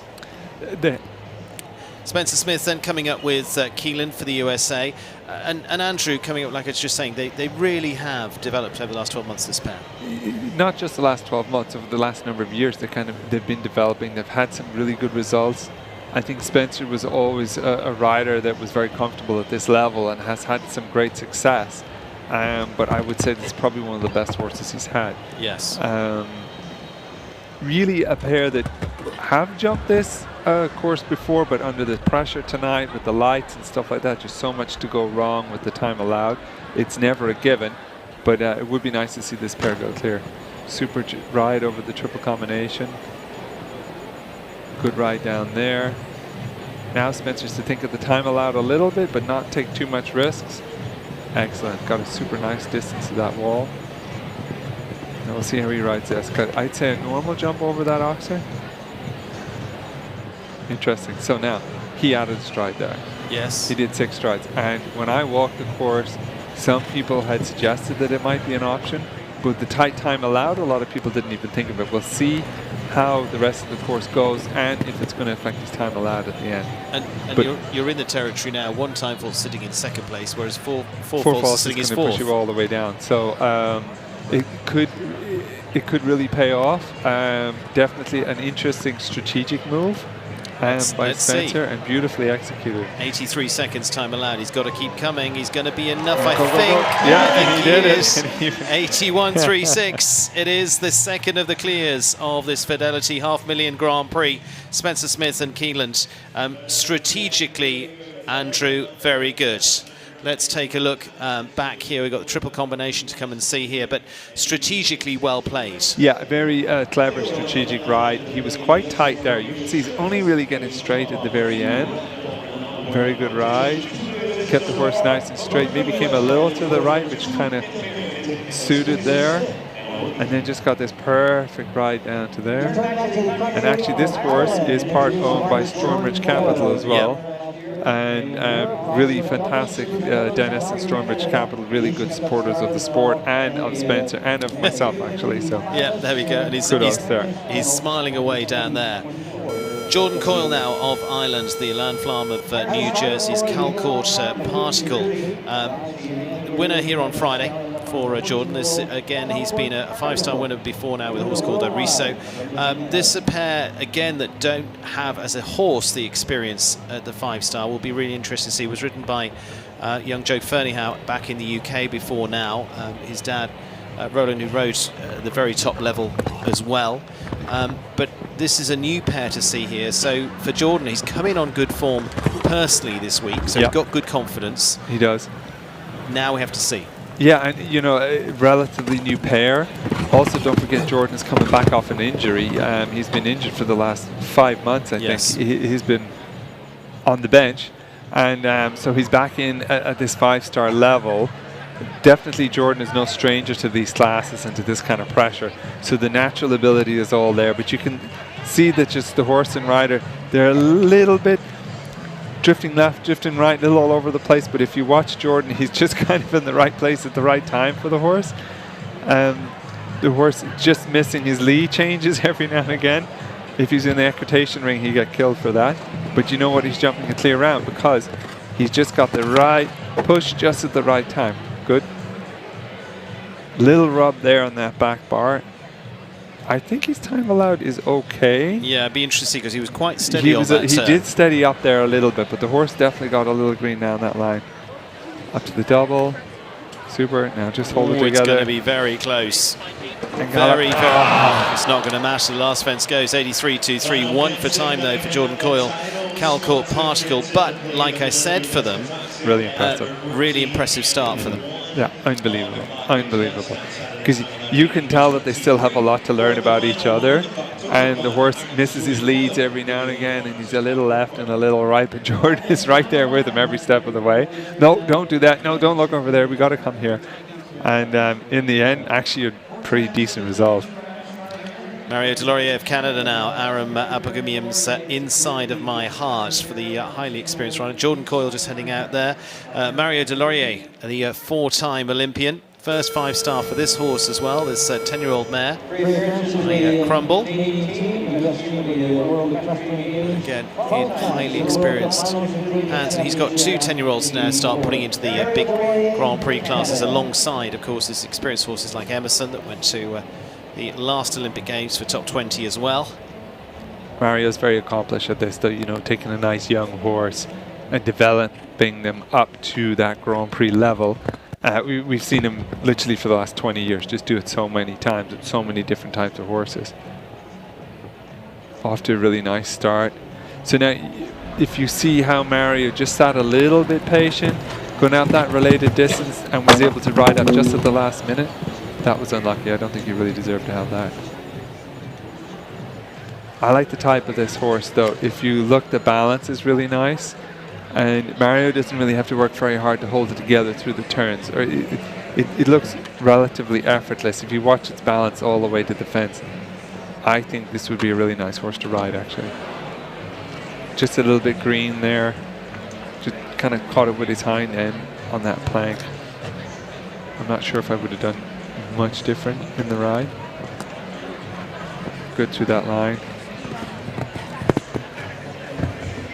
Good ride down. Very nice front end over that Rolex Oxer. So you see Mario, nice efficient turn back on that. Good distance. But don't forget, Mario's also producing this horse to go on and do many, many more things. And so at the end, while it's probably not the result he was hoping for, I think the horse finished up really nice in the end. And what he felt for sure was the course builder strap and that plank. And I don't see how we'll see now in the slow motion. Horse maybe dropped its shoulder a little coming through the turn. Jumped A, very good. B, and just dropped down a little bit quick behind. Maybe the horse got its eye on that Oxer coming out and just held its breath just a little bit, getting ready for it. Oh, there's that stupid plank again. It's like there's no real good way to ride it. There's various names for it out in the warm-up right now. Just to do your best. So finishing with 8+1 there for Mario Delorier. Now to the next for Canada, Erin Ballard and Alain Feder's Fave de Thuy. Now very interested to see this pairing together again. This highly experienced Canadian Olympian. And for them, they've just starting to move into this level 2. Finished well on the major league shows in the lead up here. Very good young horse that was winning championships in France. Came here through Nicolas Payot as well, who's based here. And has finished well at the Highlands there, as they mentioned, up in New York. Jumped around for just 4 faults in 2 Grand Prix out in California at the end of last year as well. So has definitely been trending in the right direction. And as I say, has got a fantastic record as a young horse. Absolutely, and looked very promising out in California. You will notice she actually added a stride up to that Oxer, the Liverpool, which worked out very much in the horse's favour. Jumped it super, but it'll be interesting to see now how the time allowed. She had to move up quite a bit in those 8 strides, which in fact set her up just nicely to jump the plank. So by actually pushing forward in the 8 strides to the Oxer, she jumped in big into that distance and was able to just support the horse really nicely the whole way down that line. So, you know, Alain very much training Erin on the ground. There would have been a very detailed strategic plan on how to ride this course, how to stay inside the time allowed, and very much with the horse in mind as well, you know, what suits the horse. And so far she's been executing it. I hope she stays inside the time allowed. I think she will. She should just about. She should just about. Come on, Erin. Go. Gives us clear round number 2, 82.54. And clear round number 3, in fact, of course, follows that of Spencer Smith. Round number 3 coming from Erin Ballard and Fave de Thuy, as we said, trending in the right direction, Andrew, and in highly skilled hands too. Highly skilled hands, but she thought outside the box a little bit. You know, this is a pair that came in with a very detailed, very correct plan on how to execute this. Yeah. Again, they can rub them as long as they're smart about how they rub them. I don't think I mean, we looked at this a lot. I don't think you're going to ever find a round that didn't just have a little... Not at this level. Not at this level. The reality is the horse that tries, or the rider that tries for perfection at this level, at some point the wheels are going to come off and they're going to make a mistake. You need a horse that is capable of putting a toe here, there, and correcting themselves and staying focused. Germany next, and René Dittmer, the previous winner of the Hampton Classic Grand Prix, jumped into the top team for the Nations Cup, representing Germany at Hickstead in Great Britain last year with Corsica, owned by Mark Miness. It's been a really solid performer for him. 4th last year as well into this Grand Prix. And again, looking at their stats, good clear round rate for them. And we will see here for Germany's combination, René Dittmer and Corsica. This is another one I would put high on the list. Absolutely. For a potential clear, because as I say, extremely successful at this level. They have a bunch of really great results. First spin's good. You see how tight he is there in that roll back. He's probably the tightest of anyone, but just so smooth, so nice. Got that done. Perfect ride there to that 3rd fence. Quite tight in the triple combination, but Rennie was just able to just give the horse the perfect distance and a little leg for B. Enough that he could settle him down then for that blue vertical. Quite tight there again, but you see just how smooth Rennie was able to get it. Little move up in the 8 strides, set it up. Let's see how he does here. Oh, came to the red. Don't breathe on it. Yeah, Lady Luck is on Renee's side tonight. See if it Very holds. good. Oh. Yeah, I thought that would have happened more often. That horse landed, just gave a little spook at the fans. Rennie was right there with the correction, but unfortunately it was enough just to put the horse off. And the horse just lost his carefulness, just for a second, just lost his concentration. Good ride on the double, very good. He's quite fast too. Just on 4:78.31, it's just one down for René Dittmer, and Corsica for Germany goes into 6th place so far, and so he just drops into our top group on the 4 faults there. 4 faulters going from 6th through to 11th spot at the moment. McLean Ward in 11th on 81.98. 3 clears this stage with Ken Farrington, Spencer Smith and Erin Ballard. A little look here as they literally take a look at this Tokyo fence. You can see the horse landed straight away, just like, oh my God, what is that? And then Rennie was right there with the leg and the correction. But unfortunately, it was enough of a disturbance just to put the horse off, just enough. But otherwise, fabulously executed round. Nina Malavé now of France, the world #8 winner last year in the Rolex Series in Brussels. The Stefex Masters shot up the ranks last year, the most amazing performances for the 26-year-old. Dynasty de Belfort that's headed back to US shores as well to finish well in the World Cup in Santa Anita. She won in Aachen last year with Mike Clementine in the Allianz Prize there. First win for her at that great legendary cathedral of sport as well. Jumped clear in their last 10 rounds too for this pair that were top 5 in the Aachen Grand Prix. Yeah, quite an exceptional record resume for these two so far in their career. And Nina's really kind of finding her comfort zone at this 5-star level. She just makes it look so easy now at this point. And already off to the start, you know, the horse looks flawless there in the way it's going. Keep it straight. Now she came a little off her line there, but it wasn't enough to put the horse off. And really the horse jumped it. That gold plank fabulously. Little leg there in the triple bar. Such a nice natural rider as well, Nina. You know, she's just there with just the right amount of pressure, just the right amount of leg at the right time. She's quite tight there, but not excessively. Very good jump there. And just line up this blue double. Good, sit up. Time should be good, Nina Malavé. Together a little. And the French rider shows her consistency once again for the fourth clear there for France, for Nina Malavé and Dynasty de Belfort. And so adds to the list now. It's growing. Kent Farrington, Spencer Smith, Erin Ballard and Nina Malavé after a superb performance from the world's #8. Andrew, she just looks so solid, so she's so got it together. So in tune as well with her horse. You can see the relationship between her and the horse. You know, when she asked, as she gives the horse any aids, the horse is just right there listening to her. You can see that the two of them have made the most fantastic pair. And again, a good plan, well executed. 4 clears so far there, the confirmation. Kent Farrington, Spencer Smith, Erin Ballard and Nina Malavé. US rider Charlotte Jacobs now for the North Star. This is Korbach van der Renga. So this is the Dutch bred gelding by Colestus. Inside the world's top 100 now again for them.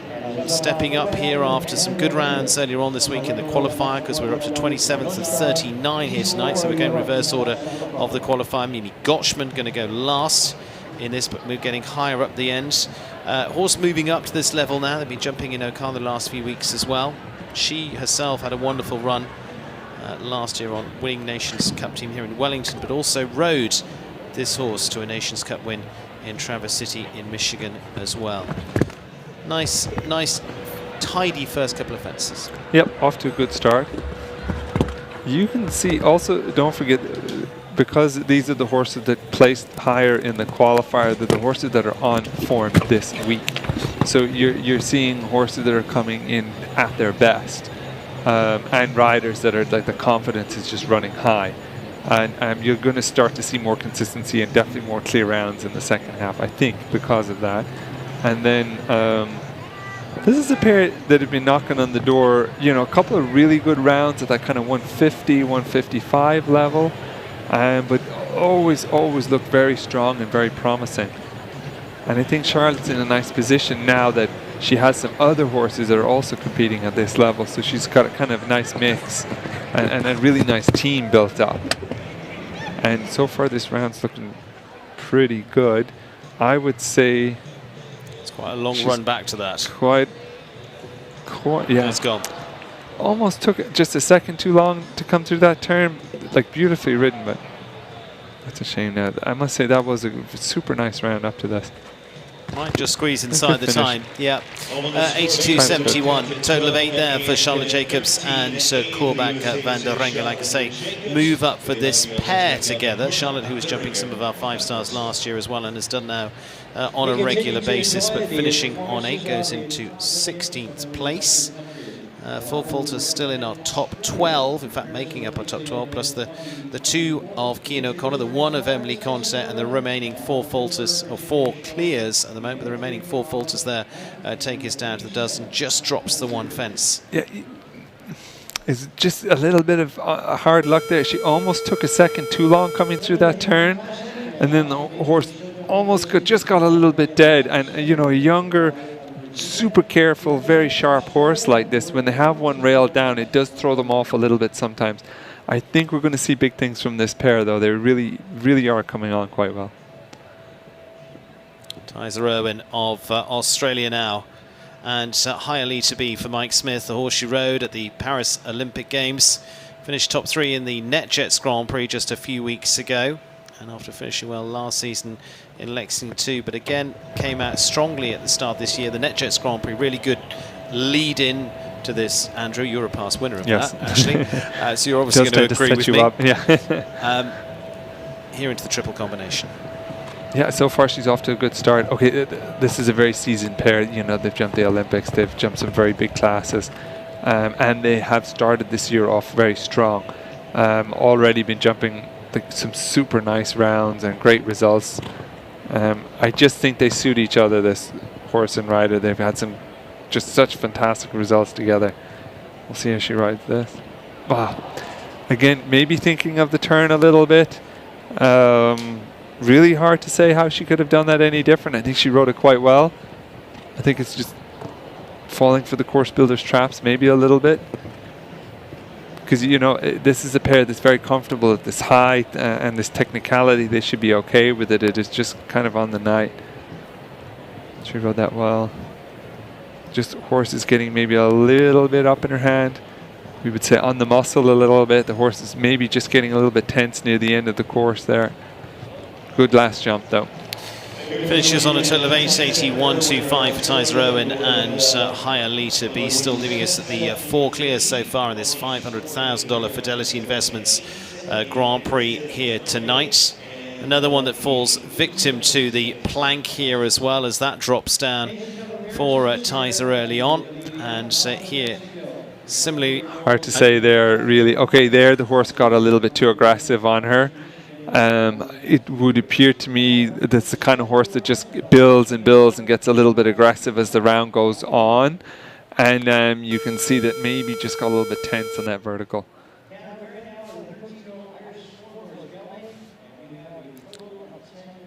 Tanaka Rockin now of the US and the Sandalwood Farms combination here, finishing second in the Grand Prix just a couple of weeks ago here with Kinmar Quality Hero now, this 13-year-old Irish-bred gelding for Tanner.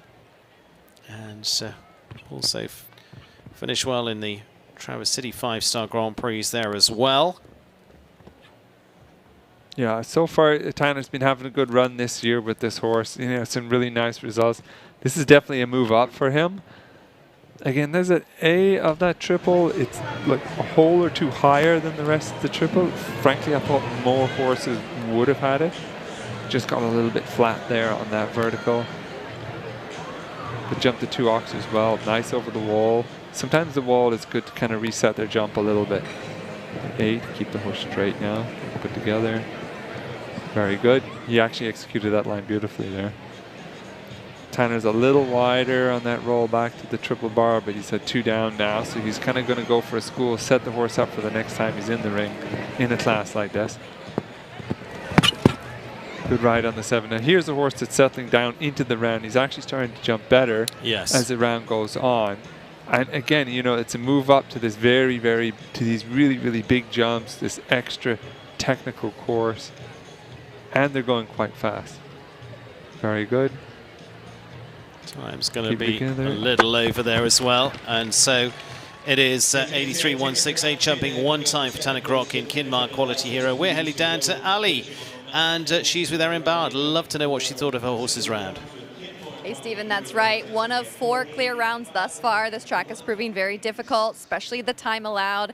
Erin, your horse jumped amazing. He looks a little bit on the slower side, but you stayed under the time allowed. What was your strategy for that?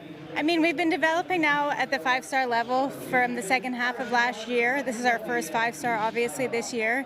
And that has been my biggest thing, to figure out how to stay within the time and not hurry him. So it's a work in progress. I made a mistake. I added a stride from 2 to 3, which didn't help. But then I stuck to my plan. It was always my plan to leave out from the wall to the oxer. I think it makes the 5 slowing down the plank easier to jump. And today I just stayed on my track. I dealt with my mistake early on, and I made sure I didn't have a time to finish. Well, you did a great job with that, and we're going to see you shortly into the jump off. Best of luck to you. Back to you, Stephen. Underway on course is Michael Duffy for Ireland, and BE Skyhawk for the Irishman, with this British-produced horse by Golden Hawk, which his previous mentor Shane Breen rode. Hence the BE equestrian at the start of this as well, and also pair that finished well in the Grand Prix of Traverse City too. Andrew alongside me. Andrew, Michael's just been such a very good producer of horses as well, and there's a number at the 5-star level he's been behind. Yeah, and you know, there's a couple of horses that he has brought from that kind of younger horse level up to the 5-star level. He's very, very accomplished at it, and this is definitely one of his, you know, nicer horses that he's produced. It really has given him some great results. So far, he's about on the money with his rollbacks and the time and his numbers. You can see this horse does take a little extra work to hold it together. You can see that canter, the way the horse canters, is maybe not the easiest horse in the class ride. Very tight roll back there. Super. He wants to go out and get a little square on this. Oh, little rub. Not too bad. Looking good for Michael Duffy. BE Skywalk Skybound 79.77, looking good. Produces the clear there for number 5 of the clears here tonight. Michael Duffy and BE Skyhawk adding to the list. So Kent Farrington is going to be first to go amongst that group, but building up. Andrew here just at the Tokyo fence just gives it a little gentle kiss. He made that look easy that whole round. But like I said, at this level, the horses have to be able to just put a little toe on it here and there and get away with it, not actually catch the rail. Because no horse is going to go around a competition like this and give everything 6 inches. It's just not practical. Clears so far of tonight's Fidelity Grand Prix. Kent Farrington, Spencer Smith, Erin Ballard, Nina Malave, recently joined by Ireland's Michael Duffy. Those the 5 clears so far. Back to Ireland now, and Max Watchman, brother Tom, jumping a little earlier on. Max, his turn, finished higher up here into the qualifier earlier on this week, and now he, like Michael Duffy, elected not to jump off in that qualifier as well, so kept their powder dry, which is interesting to see. It's paid off for Michael Duffy. Will it pay off for Max Watchman and Lexington for the Coolmore show jumping? But jumped double clear last week up in Ocala as well. We will see. Yep. We'll see if it pays off. I used to do that a little bit too with C-Top Blue, and again, it a little bit depends if your horse is too fresh. You will want to jump off and actually kind of get the horse a little more tuned into you and what you want. But a lot of times, there's a lot more money in this class. You would actually opt to spare your horse if you thought you had a really good chance on the Saturday night. He rode that fabulously back to that triple combination, because he knew you have to be tight. You just want to roll back efficiently and get a nice distance. Again, he knows he has to be tight here back on this wall. Good shot.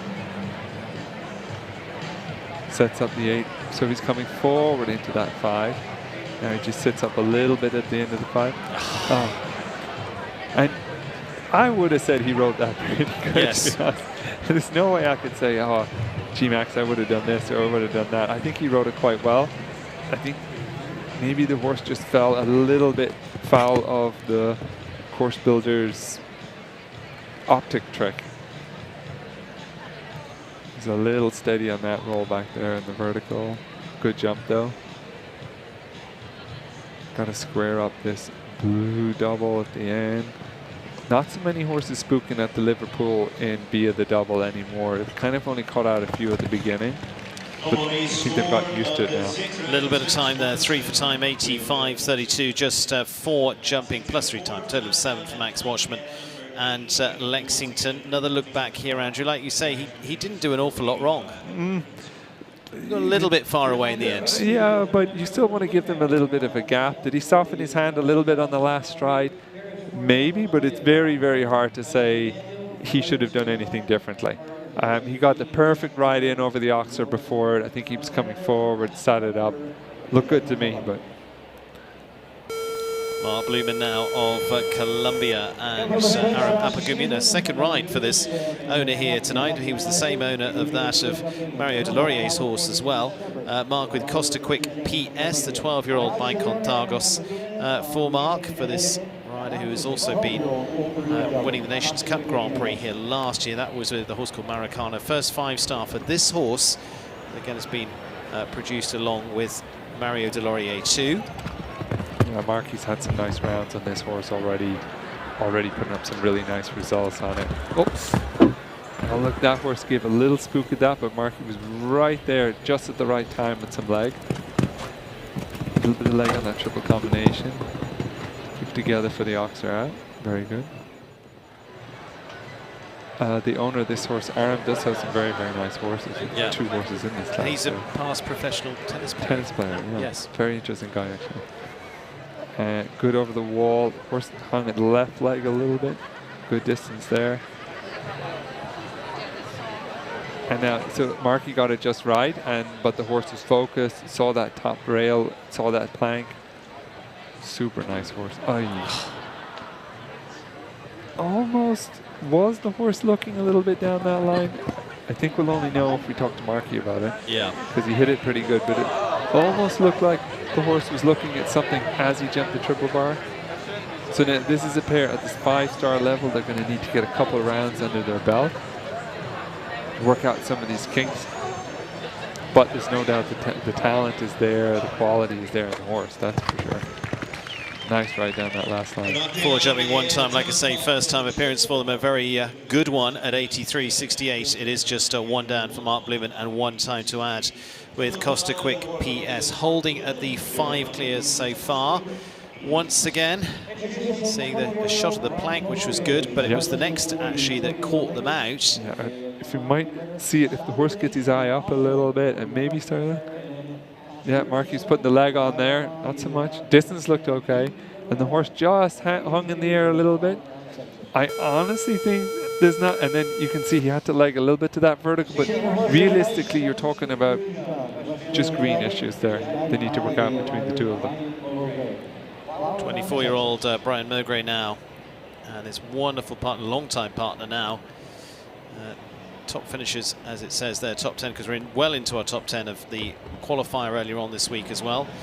Multi-World Cup winners, this pair before now, MTM Viva Lev. Now, one of 2 horses, 17 years of age, coming up in our final few. The later one is Don Juan with Jesse Springsteen as well. 2 fabulous horses. Yes.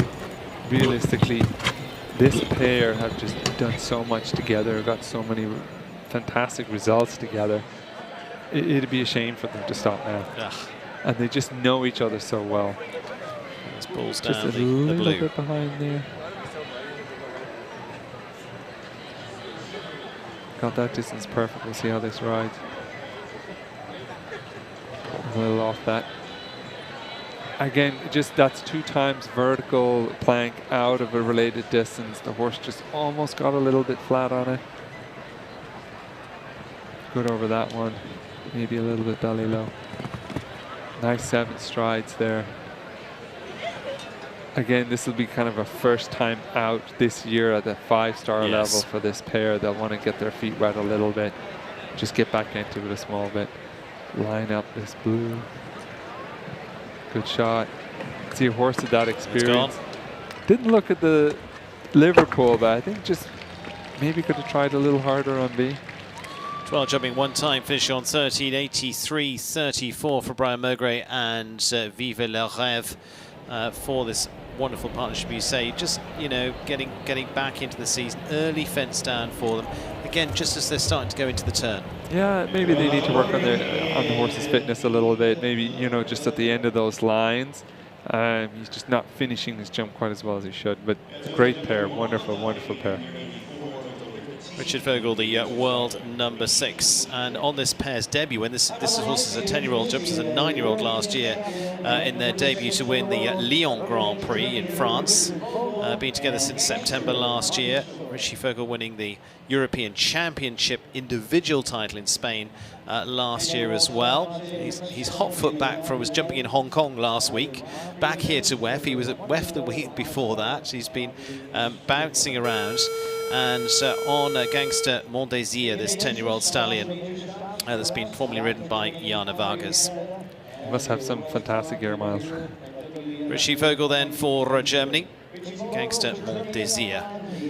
Now, again, Andrew here, this is an interesting pairing because when we looked at the stats earlier on from EquiRatings, jump 3 rounds, jump 3 clears, but that's all they've done. So there's not an awful lot to go on. Not a lot to go on, but what they've done so far has been exceptional. And there's no doubt when Richie gets on a roll, he's just such a fast, efficient, and just a really, really accurate rider.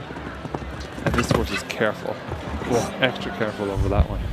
But really, there's no one better to ride a careful horse than Richie, because he's just able to keep that just enough pressure on. Really operating behind him. I mean, that horse is just jumping exceptionally well behind. And I think, you know, Richie, the horse even surprised Richie in Lyon when he won the class, because he was just so quick and got it done so efficiently. Wow. Very careful over that oxer, really nice ride. So the plank was never going to be an issue to this pair because that horse was just so focused on the top rail. Very good. Nice jump over that. Almost just got a little bit anxious in that 7 strides, but Richie was able to settle him down. Tight turn back. Very tight roll back. Super. He's cutting in on this now for the lead out. Wow. Super jump over that double. Time is going to be easy peasy there for Richie Vogel of Germany, Gangster Mon Désir. And that is certainly going to give Kent Farrington something to think about as well, who'll go first, the jump off. Richie Vogel to come a little bit later. And I say that because Richie is just so brilliant against the clock as well. I don't think we're in giveaway territory now. No, far from it. And I think this horse is on fantastic form today. It really is operating. You watch him there behind, going in over that triple combination. Double pumping over B. Just the horse does not want to hit a rail today. I think really want to watch him the jump off. Clear so far, 6 of those. Kent Farrington giving us the first, Richie Vogel giving us the latest as part of this Fidelity $500,000 Grand Prix here tonight. Jonathan McRae of the USA now, the Windsor Show Stables, Connecticut's Chaco Tolino, and again, second owner appearance of the field, of course, a little earlier on with Delaney Flynn, who's with the McRae team. First 5-star Grand Prix for this horse as well, John, with plenty of experience. I think this is going to be really interesting. They were very strong in the qualifier the other day.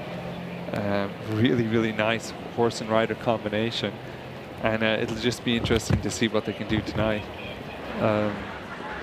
Jonathan's a very seasoned rider, fantastic producer of horses as well, actually. So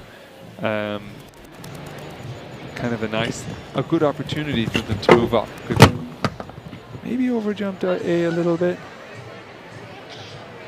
Not bad though. Got the 7 strides down to the blue quite well. Now he's got to watch his time allowed. Roll back on the wall. And set this up. Now that's kind of how I would want to ride that oxer. Move forward and now wait. Excellent. So there, Jonathan made it look easy.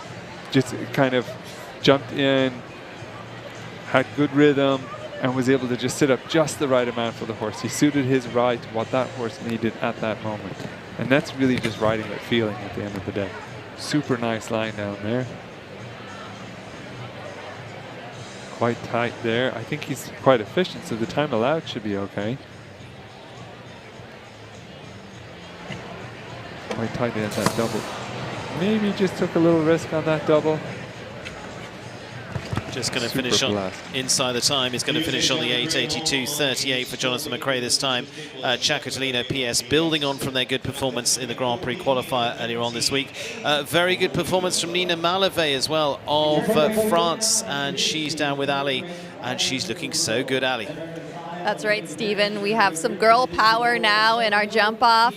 Nina, knowing Kent is before you, Richie is now after you. What is your strategy for the jump off? The strategy will be to go as fast as I can, and I think I'm lucky to have Ken still in front of me, so I can see a bit how he's going to do the jump off. There is a question for me after the double, if we get the 6 stride or if we have to do 7. So I'm lucky to go far enough to see a couple riders go, and yeah, I know Richie is also crazy fast, so I'm going to have to give everything.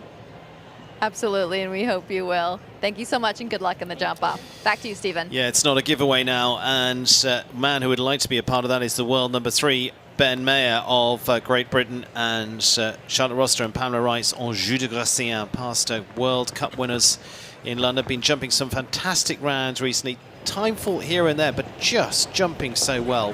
We really see what they can do here today too. Yeah, horse is really in flying form there. Lovely jump over that Liverpool with the orange rails over it. Perfect through that triple combination. Again, you've got a horse and rider combination. They're already quite seasoned at this level. They're going to be quite comfortable at it. And, you know, Ben's always one to watch out for at these 5-star Grand Prix. He's just so quick when he gets in the jump off too. So really good rounds, London and Geneva, just the clock coming into it there, but he's going to be so aware of that today. He is, and he just gave that perfect ride to that plank there. You know, he was able to keep the horse square, was able to set it up just nicely, super down that line. No spook from that horse, you know, he's just so comfortable at this level. Nice in the 7 strides. He'd be just a hair wider than the others, so it's interesting to see how his time allowed. But I think Ben kind of knows what he's doing at this point. He's near the end of the class. He should have a good kind of feeling of what he needs to do. He's good. Goodness sakes, yeah. Looking good. Looking good. Ben Mayer and Jus de Gratien giving us the next of the clears. And again, rolls it up to 7 clear rounds now. Ben Mayer and Anjou. Andrew, showing what talent this pair have got. I mean, and we've seen them, they jumped some brilliant clears. They were on the Nations Cup winning team in Spruce as well last season. You see his line to the triple combination there. You can't do that on a normal horse. You just kind of turn in quite tight. Of course, it stayed square, stayed straight the whole way down through it. He was able to, so that's the leave out stride there. He got it without even pushing, like he didn't even have to think about it. Clears so far, 7 of those. Kent Farrington will kick things off. Nina Malave, the world number 8, partway through the field. Rishi Vogel, Ben Mayer, very dangerous towards the end. Yeah, I wouldn't like to be halfway through that field. It's going to be challenging. 3 left to go in the first round of tonight's $500,000 Fidelity Investments Grand Prix. Jessica Springsteen now. Stonehill Farms, Don Juan, the wonderful 17-year-old stallion by Bemeko Demuse. The horse she rode to an Olympic silver as well. Winners previously of the London Grand Prix. Has been in and out for a little while. A few little layoffs in there. And it's been really good to see them on absolutely flying form. It started back again at the autumn last year. They went very well in Greenwich, and then finishing top 3 in Thermal in the Grand Prix there as well. So Jessie also finishing amongst our top 4 into the Grand Prix qualifier earlier on this week as well. So it's come in on good form. Yeah, I think it's safe to say that Jessie and Don Juan are back in action, kind of back to the former glory. Oh. Spoke too soon. That's your fault. I'll take that one. Hard to say there. Did he just lost his feeling a little bit coming up to that Oxer? Maybe his confidence a little bit? he's jumping a little bit funny there. The last 3 or 4 jumps, he's just twisting in the air a small bit. See how he does here. Yeah, he'll see his front end going a little bit to the right. We'll see if she can kind of get his confidence back again. Very nice over that oxer. And there, now he's starting to settle in a little bit. So who knows, he might have just not liked when he caught the back bar on the Liverpool and just jumped a little awkward through the triple combination. Beautiful ride there. But Jessie and Don Juan just know each other so well. She was able to just settle in, put him back into his zone, kind of get him back to where she needed him, and get that jump squared off again. Now we can see he's actually jumping it perfectly. Yeah. And he's got his confidence back. And really, that's what a good rider should do. Yeah, come on, my boy. We've got it. Yeah, we've got this. We've got this. It's not always going to work out perfectly. So, you know, when they do have a little issue like that, put it back together. Come on, we got this. Here we go. And finish on a strong note. Brilliant. Jumping one time, 83.25 there for Jessica Springsteen and Don Juan. Little look back here at the Hermes Oxer. Yeah, hard to see. Did he maybe look at the last minute and just come down a little bit earlier, but you can tell he wasn't that happy about it. And, you know, careful horses like this, they don't really enjoy knocking fences, so you can see how he jumped that one quite normal, but he just starts to roll a little bit over to the right.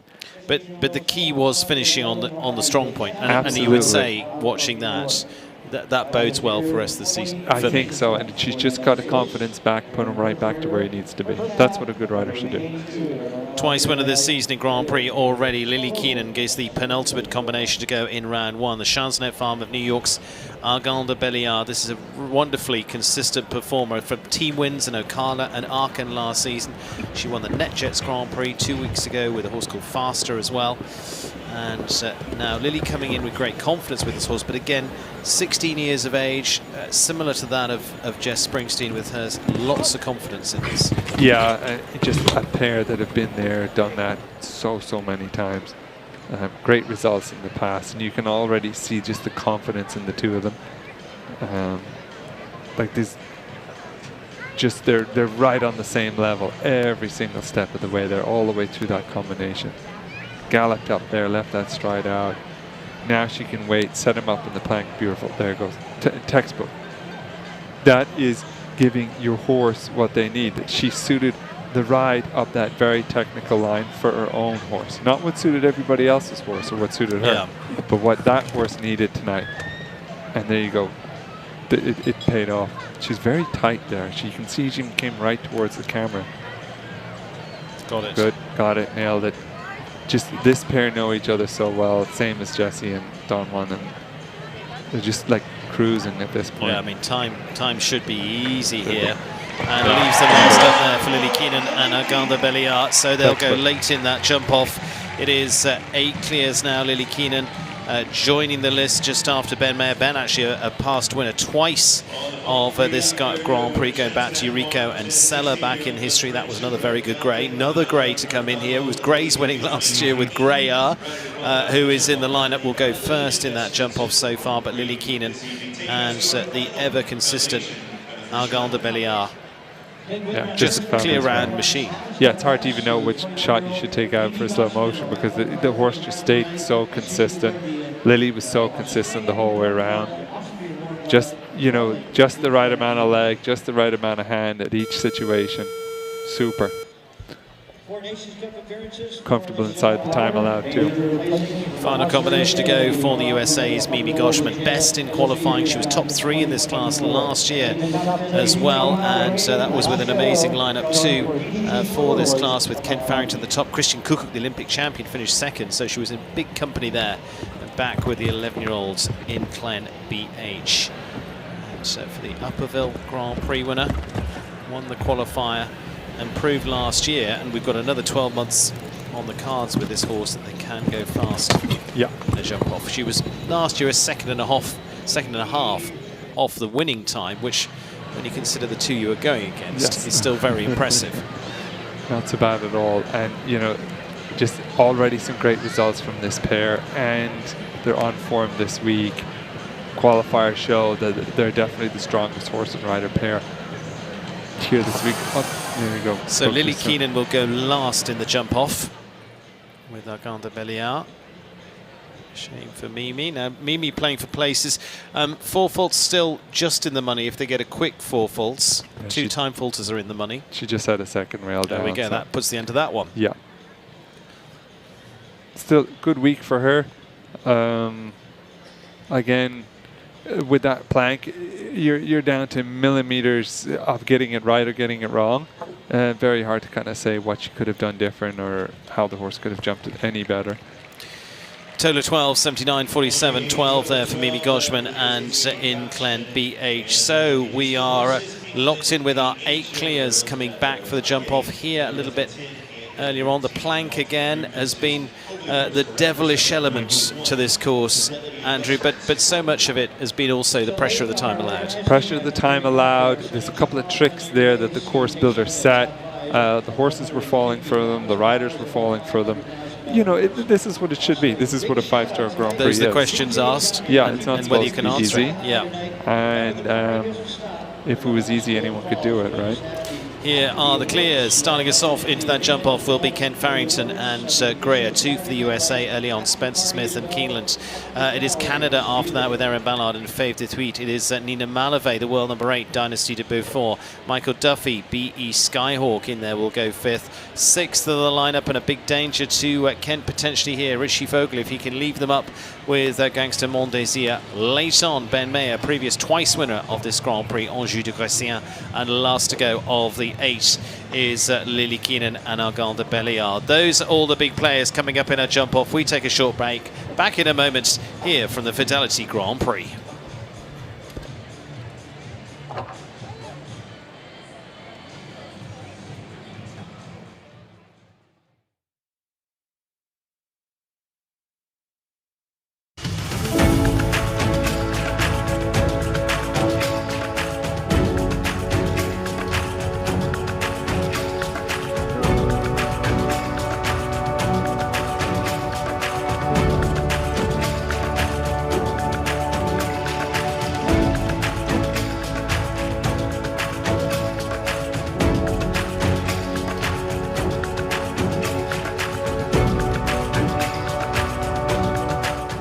Florida Coast Equipment understands the equestrian way of life, and everything you introduce into that life should be uniquely created to perform within it. So, we created the Kubota Winner Circle Tractor Package. Designed exclusively for riders who expect uncompromising power, precision, and performance. Because every seasoned equestrian knows it has to be a Kubota.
Well, the clears so far, it is Ken Farrington to start off that jump off, Erin Ballard, Nina Malave, Michael Duffy, Ben Mayer, Lily Keenan to go last. That's the lineup of what's coming up for our jump off. I'm going to head down to Ali to get the views of Jess Curtin, who's Irish team manager and herself highly experienced commentator too, Ali. That's right, Stephen. Jess Curtin, a name synonymous with Irish show jumping. Also a voice that everyone seems to recognize because of her commentary work over the past couple of years. Jess, can you just take us through some of your experiences riding as well as commentary? Is there one that you prefer over the other? Oh, well, the riding, of course, has been my career, has been my life. and the commentary is a fortunate add-on that's happened having been in the sport for so many years, and it's been great fun doing the commentary. Of course, when you do the commentary, you live the competition very intensely, and I always say the beauty of doing the commentary is you're always the winner, because you're cheering on every rider in the competition, not just one particular camp. So it's great fun to live the sport like that. Absolutely. And is there a certain memory that you have that's been a favorite of yours in the commentary? You've talked about so many championship events, so many riders. Is there something that sticks out to you? It's very difficult to say one particular thing that sticks out. It's just always very emotional when you see a great team come together, or a combination who really make it. I think last year Scott Brash and Foley in La Coruña was exceptional, how the mare fought for him. And there's always a wonderful moment, and a home win is great when you see some World Cup final or something having a home win, or it's a Nations Cup and last rider has to go in and produce that clear, and they do it. That's always a very special moment. And now moving on from commentary to supporting the Irish team once again, your first time visiting WEF, and we hope you enjoy it, and we're so happy that you're here. And back to you, Stephen. Much delighted to have Jess with us. She's going to be with us in commentary later on in the year as well, but she herself, highly accomplished rider as well, one of the world's top 10 from her career. There's our 8 clears so far. We're going to be back in a few moments time to take us into the jump off for this Fidelity Investments $500,000 Grand Prix. Back in a minute. What's it take to be a pedigree pup lead? Huddle up, let's go. Following direction. Let's huddle up, or yeah. It takes being a good listener. Peanut, I'm talking to you. I'm talking to... Peanut? Ethical treatment of the horses and the rules that USEF has put into place are so important for the longevity of our industry. It's important to me because I love the horse, number one. I'm passionate about him, but I also make a living at this. So it's sustaining our industry, it's protecting the horse, and it's something that is so important to everybody involved with the equine industry.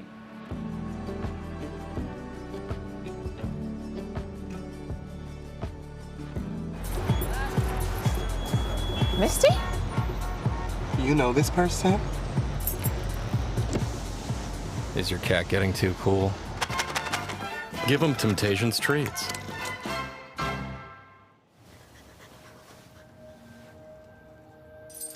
It's nice when your days have a rhythm. But what happens to that flow when you go from working to retirement? A free personalized retirement income plan from Fidelity can help you make the transition wherever life takes you.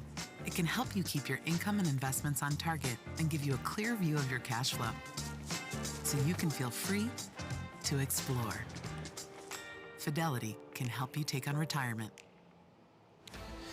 Well, welcome back under the lights here tonight, readying for the jump off of this Fidelity Investments $500,000 Grand Prix. Exciting stuff for the start of the road to a whole list of top competitions over the next few weeks. But here's what it looks like for the stats-wise from EquiRatings for our jump off lineup. Ken Farrington starting things off, 79% clear rate. Jump off wins 9, 11 podiums. It's going to be hard to look past them. Keelan, Spencer Smith, 1 podium so far. Let's look down. Dynasty Beaufort, Nina Malavey, 3 podiums. Angers de Gossier, Ben Mayer is the closest, but still a long way off that of Greya and Ken Farrington. So the standout combinations so far. And for Erin Ballard and for also Rishi Vogel, they're with horses that are a little bit newer into this level, so it'll be very, very interesting to see from them. But with the likes of Ben Mayer, of Lily Keane and Rishi Vogel going later on, Nina Malavey midfield, Ken Farrington, there's no doubt he's going to set the pace here. The question is what that round will be and what they've got to go and push them for. But there we see 11 podiums, 9 wins. They are standout combination for this jump off, the defending champions here of this Fidelity now $500,000 Grand Prix. The prize money increased into this year again. We're going to take a look at the course. Gregory Bodo, our course designer, we heard from him a little earlier on as well. The man behind the courses in Paris as well, and many of the big 5-star Grand Prix around the world. Great to have him back in town here in Wellington once again, thanks to Fidelity Investments. As we head under the bridge, Andrew was alongside me. Andrew, we're going to take a look at this jump-off course. Interesting one here, and we start at 2. Yes, definitely interesting. Vertical first fence. There's a possibility to leave his stride out. It'll be interesting to see if he leaves the Liverpool underneath that Oxford or not. It has. It's still there. So that could add a level of difficulty. Back on the double, AB, and then you cut across on the angle here to 16. Now there's going to be different riders try different tactics on that.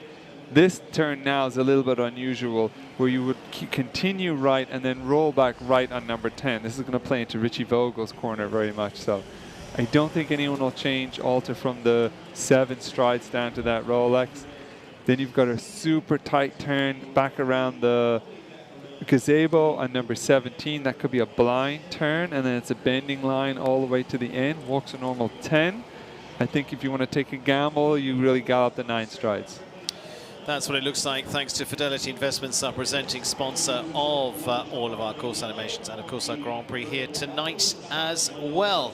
Fidelity Investments helping clients grow, preserve and manage their wealth as well. Thank you to them. Head to their website, fidelity.com/wealth to find out more. We're set to find out more. 8 going into the jump-off here for our Grand Prix here tonight. 8 very strong combinations indeed. And it's lights up and ready to go. And underway any moment now. Ken Farrington to lead it off. Spencer Smith to go second. Erin Ballard third out. World number 8, Nina Malavey after that. Michael Duffy in the group as 5th to go. Richie Vogel and with Montdésir to go into 6th. Ben Mayer, Anjou for Great Britain goes 7th to the world number 3. World number 6, Richie Vogel in there. World number 2, Ken Farrington in there. World number 8, Nina Malavey, gives you a little bit of an idea of the strength of the field from the world's top 10 here. And Lily Keenan, twice winner of Grand Prix already this season, is set to potentially fly high here once again. Andrew, your thoughts? I mean, the very obvious thought is that Kent will go fast early on. If he leaves them all up, they're going to have a lot to do. It's a pretty stacked jump off, and I think Kent is not one to be naive about the kind of guys and girls that are coming behind him, so he's definitely going to lay it down. Now, very different situation last year, because Christian Kukuk, who finished second, went early, and so he laid down the time, which he likes to do. Yeah. Kent's in a different position. He was following last time, knowing what he had to beat. Yeah, absolutely. Although he'll still do what he's going to do anyway. Look, Kent's going to do what he's going to do. He's going to be really fast. He'll want to work the angle twofold. One, he's going to want to be fast enough that nobody beats him. And number 2, if he lays down a very intimidating fast round, it's going to put pressure on the other riders, and hopefully they will make a mistake as well. That's what he's playing on. Having said that, you do have some very seasoned jump-off riders coming in there with Ben Mayer. All of them honestly have a solid chance of beating Kent and have beat him in the past. I think you're really going to kind of see a fight to the very end on this one. Yeah, it's going to be interesting to see. I mean, Erin Ballard, horse a little less exposed. To me, Nina Malavey, Richie Vogel, Ben Mayer, if Kent lays down a fast time, are the real dangers to him. Yeah, absolutely. And honestly, Erin, if things go Erin's way, she's an incredibly fast rider as well. She's great at taking a risk every now and again, you know, very calculated risk. I think Ben Mayer never should be underestimated. You also can't overlook Kent's statistics either. He's just a winning rider. In we go to the jump off then, and it is the battle for the Fidelity Investments $500,000 Grand Prix. The defending champions, Kent Farrington, to start things off with the fabulous Greya that started them on the road to 7 5-star Grand Prix wins last season, including the Rolex Grand Slam event in Geneva as well. They went back-to-back in the Grand Prix here in Wellington. he's going to lay it down. Yeah. The question is what he does and whether they can get near it. I remember last year seeing him win a 5-star Grand Prix in Lexington, and the turns he did, the rest just couldn't get near They it. just couldn't get it. I remember that night. It was a rollback to a Liverpool. Yeah. And you had to go inside a vertical, and he was just so much more efficient than the other riders. And even some horses stopped on it, and he was able to get it. So here we go. he's going to line up 2 to 3. Be interesting now to see if they're going to take the risk. I think he will. He'll try and do 8 strides here.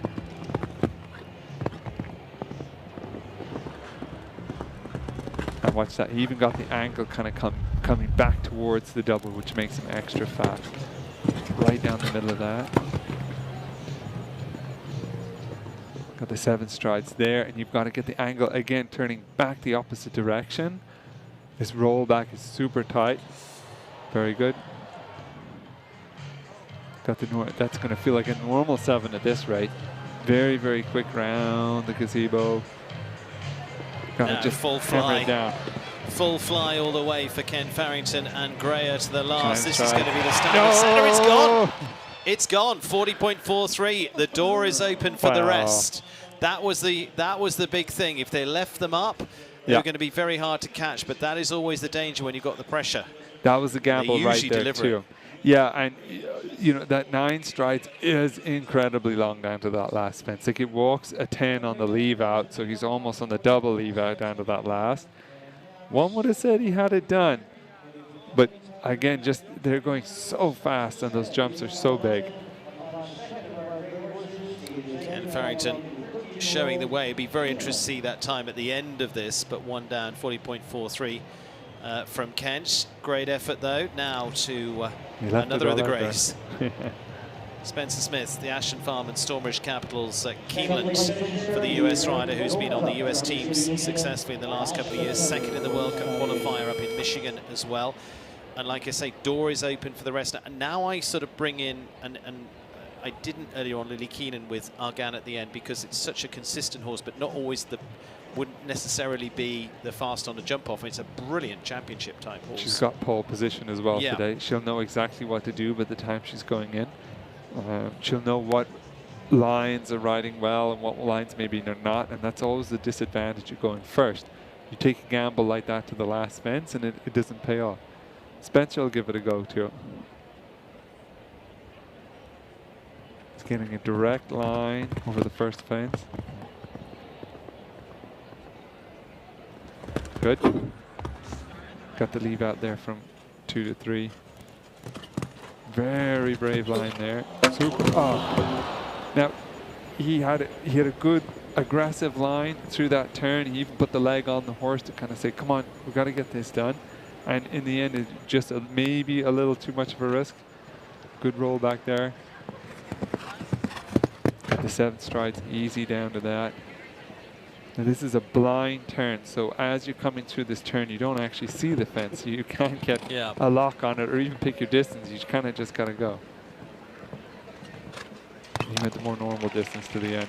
Just finishing on the 4:44.85, just 1 down. So Spencer Smith going into second. Ken Farrington leading of the 4 falters. 2 4 falters so far. So the door swings a little further open for the rest of how this will play out. Little look back to this one, Andrew. See there, it definitely was the more aggressive ride. It for sure is the right thing to do. But in the end, the horse just had to change its line. It was almost a little bit too many things going on at once.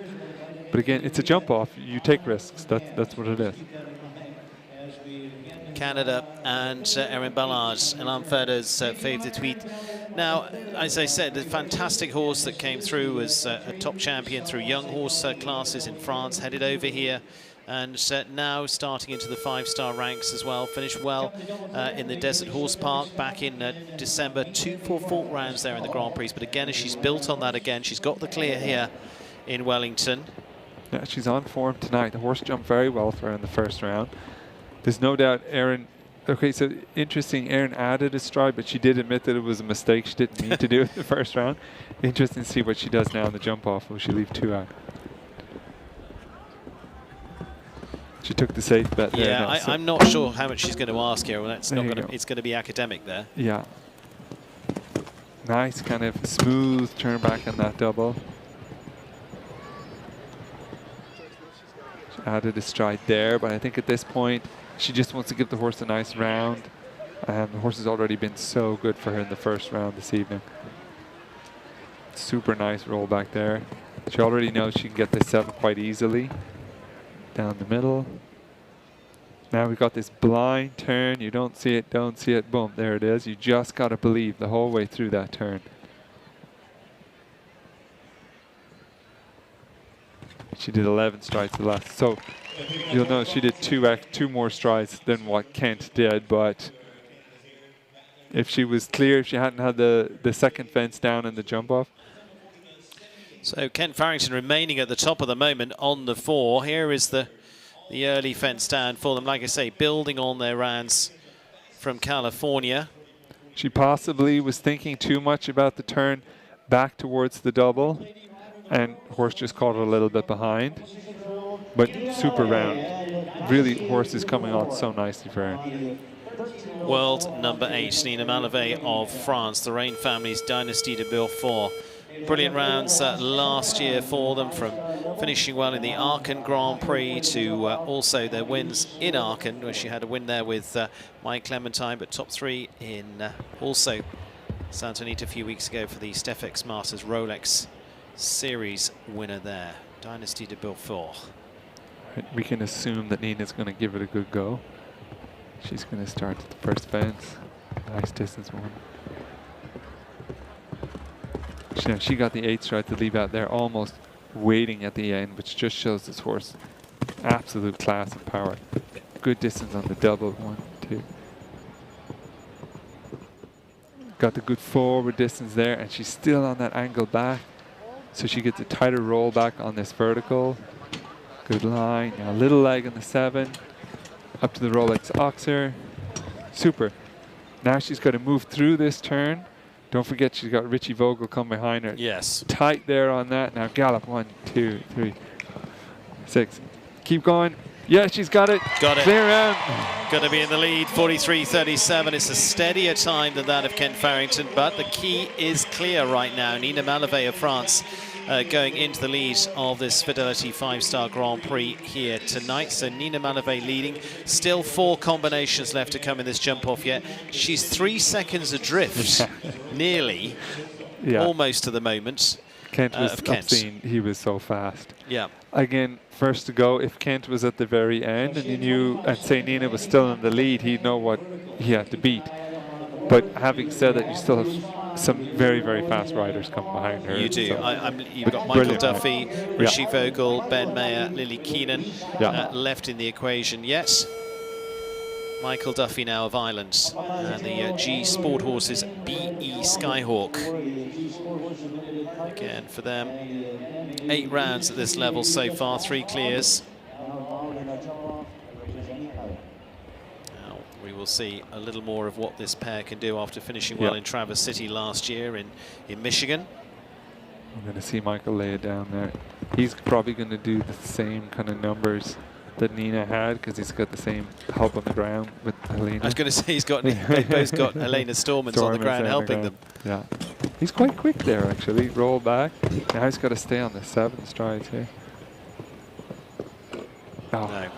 Just actually he got an okay distance. I think the horse just got a little bit anxious on his hand. Oh, very fast there.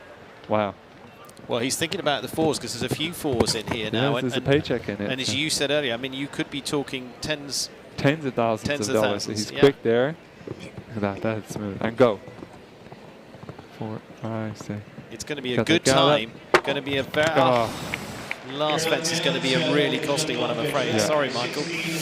But it goes into 5th, 42.75. And so, in terms of time, that was quicker than Nina Malavé, but 2 down. That makes that irrelevant.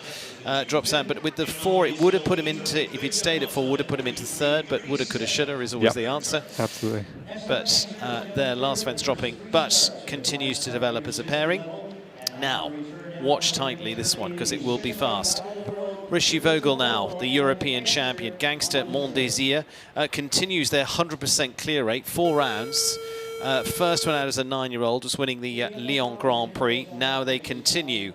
Been together since September now for this former ride with, amongst others, Jana Vargas. Started out in France. the world number 6. I think we're going to see something really exceptional on that roll back to the fan jump. One double clear so far. So again, it's how much you want to put on the table. Still got Ben Mayer to come. Still got Lily Keenan to come. He's got to lay it down. Like, he really, really has to lay it down. We're going to kind of see a good, solid start. Yeah, he's already galloping here. Lead it forward. He actually did one extra there, but watch his line. He's actually, it has made him angle even tighter back on this double. He'll have to stride out in that whole rollback. Very, very quick there.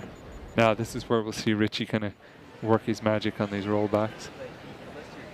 Whip back. Wow, so smooth, so good.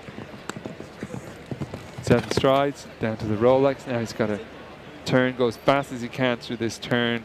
Blind turn, just believe in it. Turn, go, and then 9 to the last. Looking good, Rishi Vogel, really good for time here. The German going to go in front. The European champion takes the lead, 42.65. Rishi Vogel takes over from Nina Malavey. Ken Farrington in third.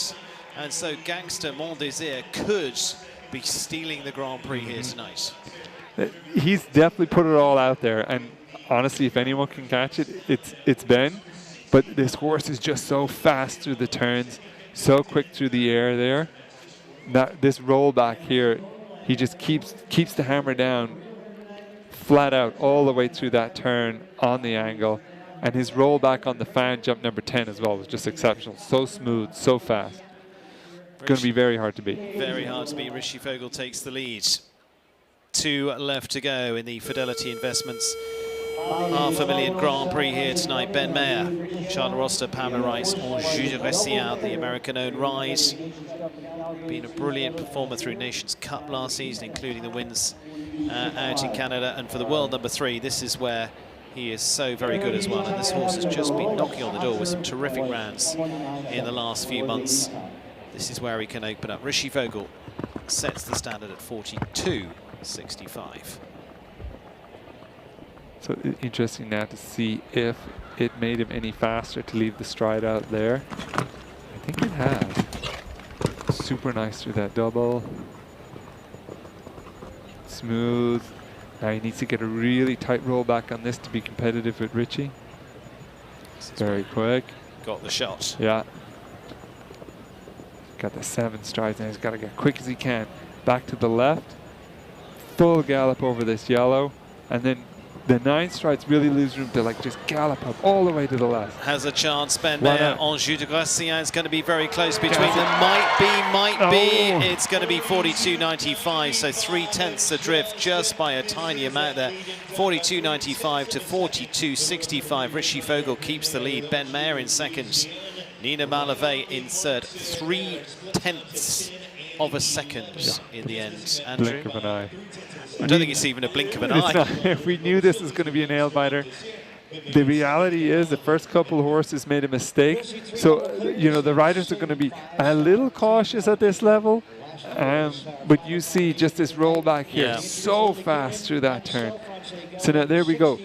Richie actually went 9 strides from the first to the second fence and got that angle so quick back on the double. Again, it'll be interesting to see what Lily does, if she can catch it. If anyone can, Lily can.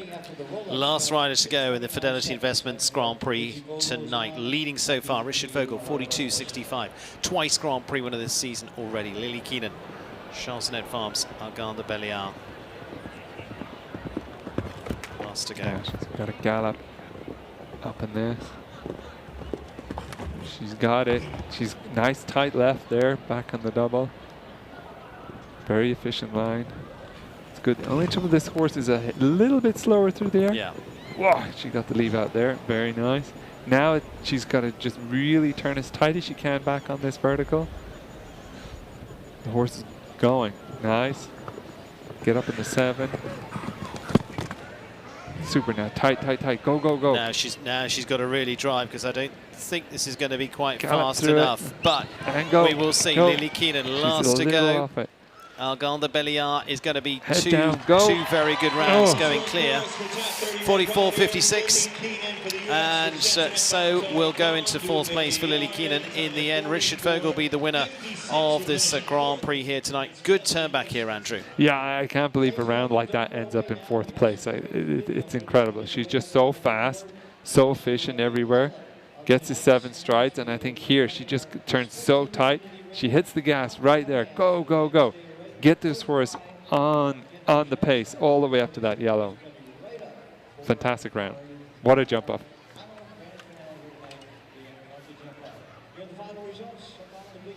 So the full lineup: Richie Vogel and Gangster Mondesir is the winner for Germany. It is Ben Mayer of Great Britain, Anjou de Greya in second, Nina Malavé of France in third with Dynasty de Beaufort. Lily Keenan in the end into fourth place, the highest of the US riders there. Ken Farrington, a brilliant time for him. Remember, his time was, what, 40.43. The others, they didn't get within 2 seconds of They it. couldn't touch him. Spencer Smith in sixth place there with Keelan, but there Ken Farrington with the fence down making the difference for the fifth spot.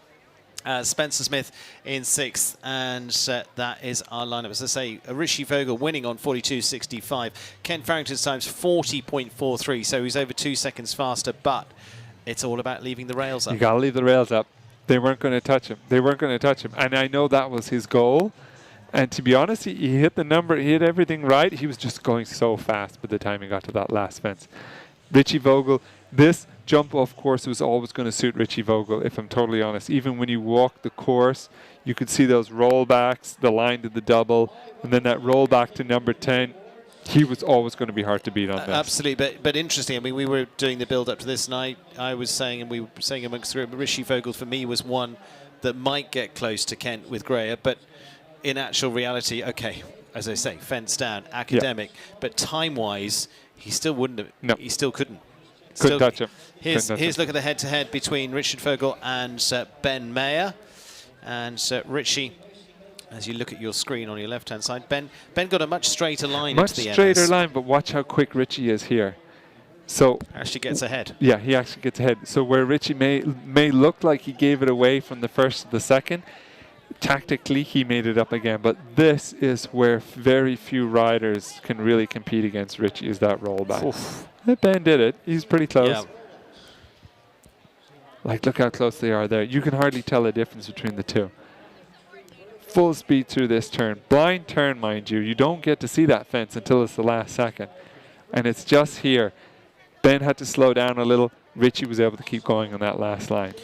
And that's where it was won and lost. It was, and just 0.3 of a second in the end. So it is a win for Richie Vogel. Ben Mayer second, Nina Malavé in third, as I say, by tiny margins.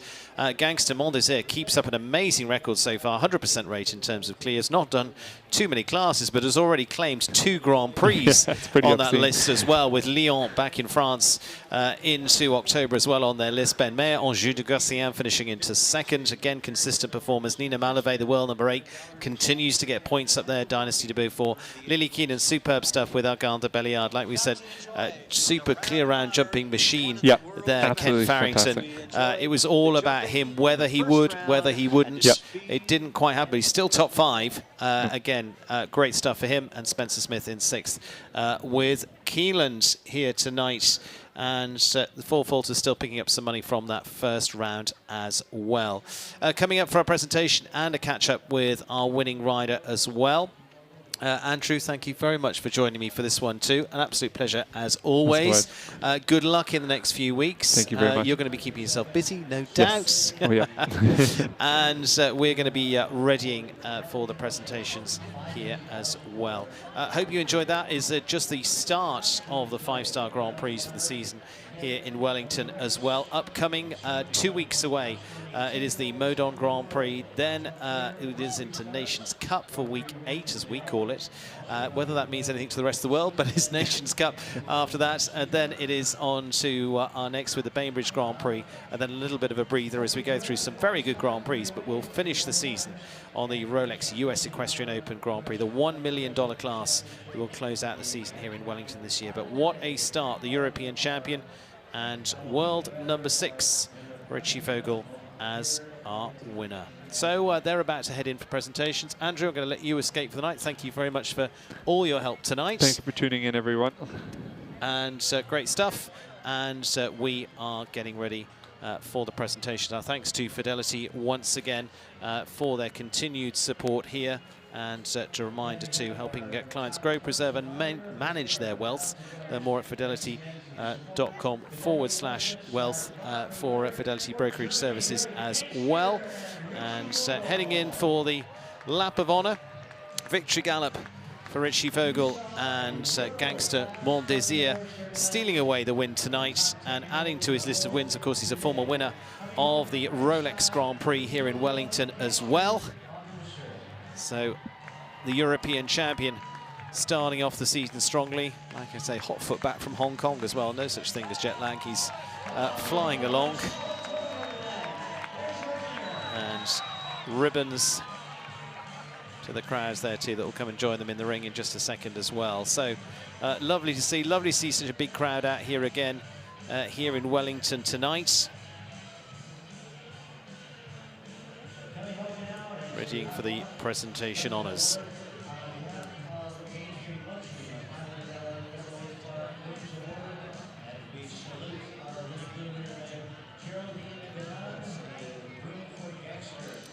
And presentation to the leading groom as well there. Thanks to Double H Farm for sponsoring that with us again this season.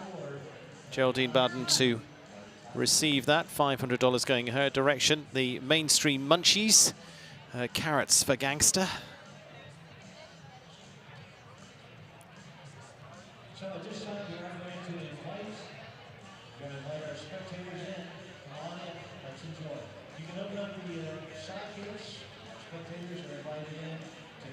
And they'll get ready to head for the podium, joined by the crowds here as well. Stephen J. Buschert, Vice President, Financial Consultant for Fidelity Investments, joined by Murray Kessler, CEO of Wellington International, to make the presentations here as well. And we're going to catch up with our winner too, who is down with Ali. Congratulations. Hi, Stephen. Absolutely. A huge congratulations, Richie Vogel. No stranger to the podiums, especially here. Can you just walk us through your jump off? Thank you very much. At first, yeah, it was a quite thrilling jump off for me anyways. My horse was jumping outstanding. I had Ben and Lily in my back. They're both very competitive riders, so I tried to not leave the door too much open, but also try to, you know, not risk too much. He's fairly green. He's only turned 10.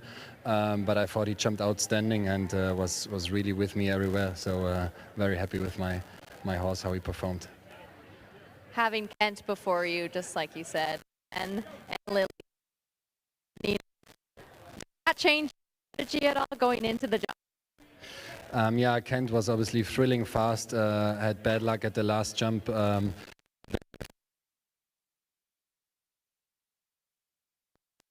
I thought, to catch Nina, but yeah, we had a good run and just beat her by a little bit.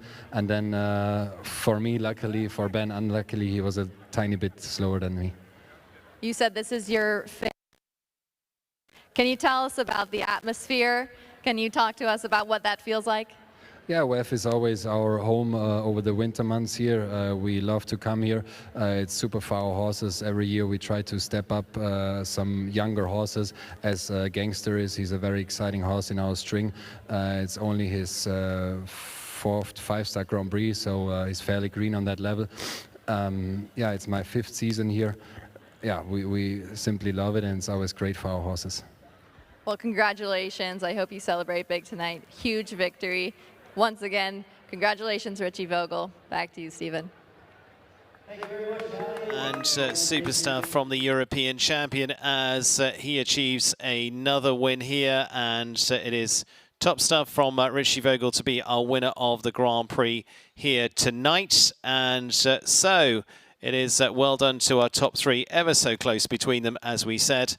And it is Ben Mayer in 2nd, Nina Malavey in 3rd. And so being called up to the podium, it is in 3rd for France, Nina Malave and the fabulous ride of Dynasty de Beaufort, again for the Rain family, steps up in third.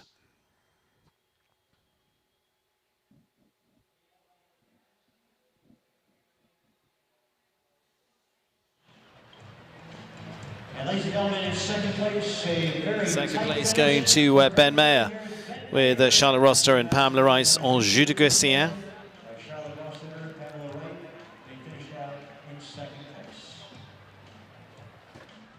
And ladies and gentlemen, we congratulate the winner of the $500,000 5-star Grand Prix. And congratulations to our winning rider here tonight. Winning combination, as they said. It's a brilliant start for them.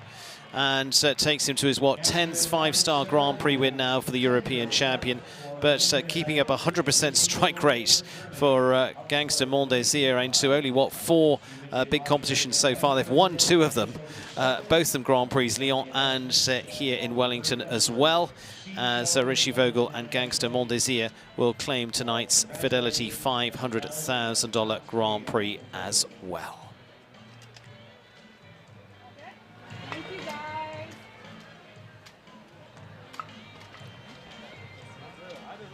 Smiling 3.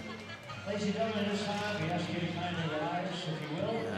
as they head to the national anthem of our winning rider here tonight, it is congratulations to Richie Vogel, all in the blue. Congratulations to our winner from Germany.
Champagne shower time. Congratulations to all 3 here tonight. Another very good performance, and lovely to see the crowd heading down to watch them as they celebrate the success of tonight's Fidelity Investments Grand Prix. Our top 3 of Nina Malave, Ben Mayer and Richie Vogel as well, with a win for Germany, and adding to his list of wins here in Wellington. Once again, he's been covering the globe in the last couple of weeks, and he's certainly not only covered in champagne, but covered in glory here tonight as well. So very well done to Richie.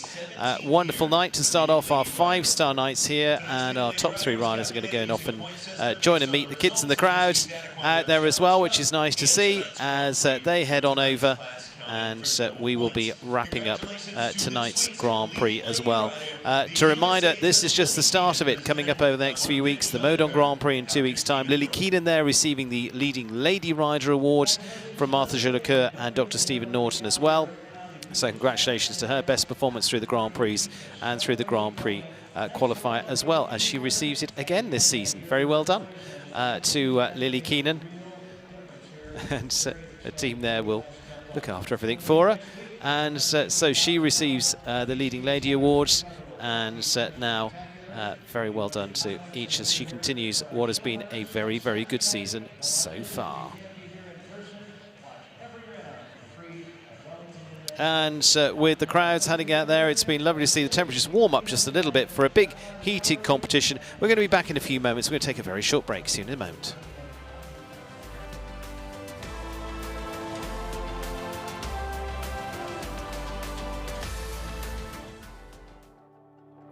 Listening is crucial.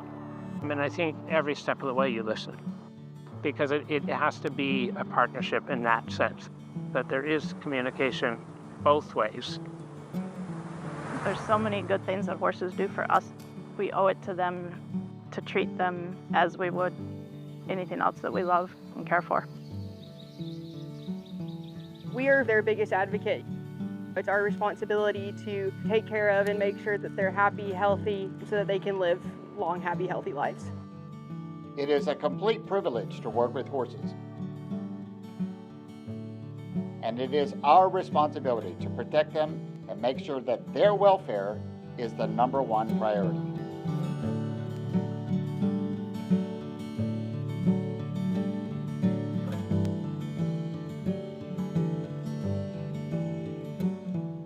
A bottle of Chrome Horse Society tequila is the sign that you are in the right place at the right time with the right people. It is tequila redefined, unapologetically modern, and always a ride to remember. This season, the Winter Equestrian Festival debuts the Show Pony, its first signature cocktail. Crafted with Chrome Horse Society tequila, it's bright, citrusy, and beautifully smooth. The perfect sip to celebrate every ride. Chrome Horse Society tequila is the official tequila of the 2026 Winter Equestrian Festival. Please sip responsibly.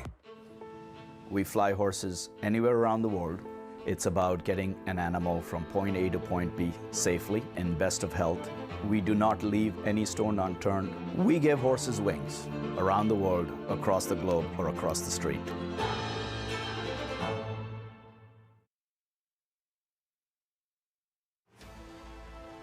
And final celebrations here, and been lovely to see all the entertainment, lights and excitement of tonight's Fidelity Investments $500,000 Grand Prix.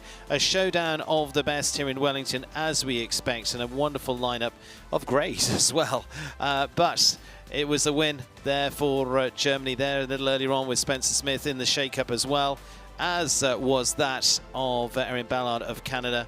And a success for the night for Richard Vogel and Gangster Mondesir. Ben Mayer second, Nina Malavey in third, as she continues in the world's top 10. Very well done to Nina there too.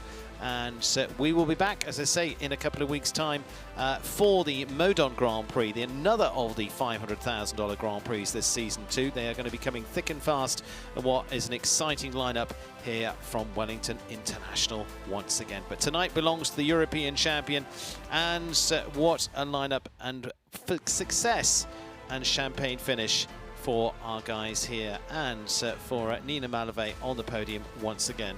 From Andrew Bournes, Ali Wolf and myself, Stephen Wells, saying so long from Wellington International. Congratulations to Richie Vogel, riding Gangster Mondesir. It's tonight's winners of the $500,000 Fidelity Investments Grand Prix. All games airing on the ESPN networks to stream live and archived on the ESPN app as well. This has been a presentation of Wellington International and ESPN.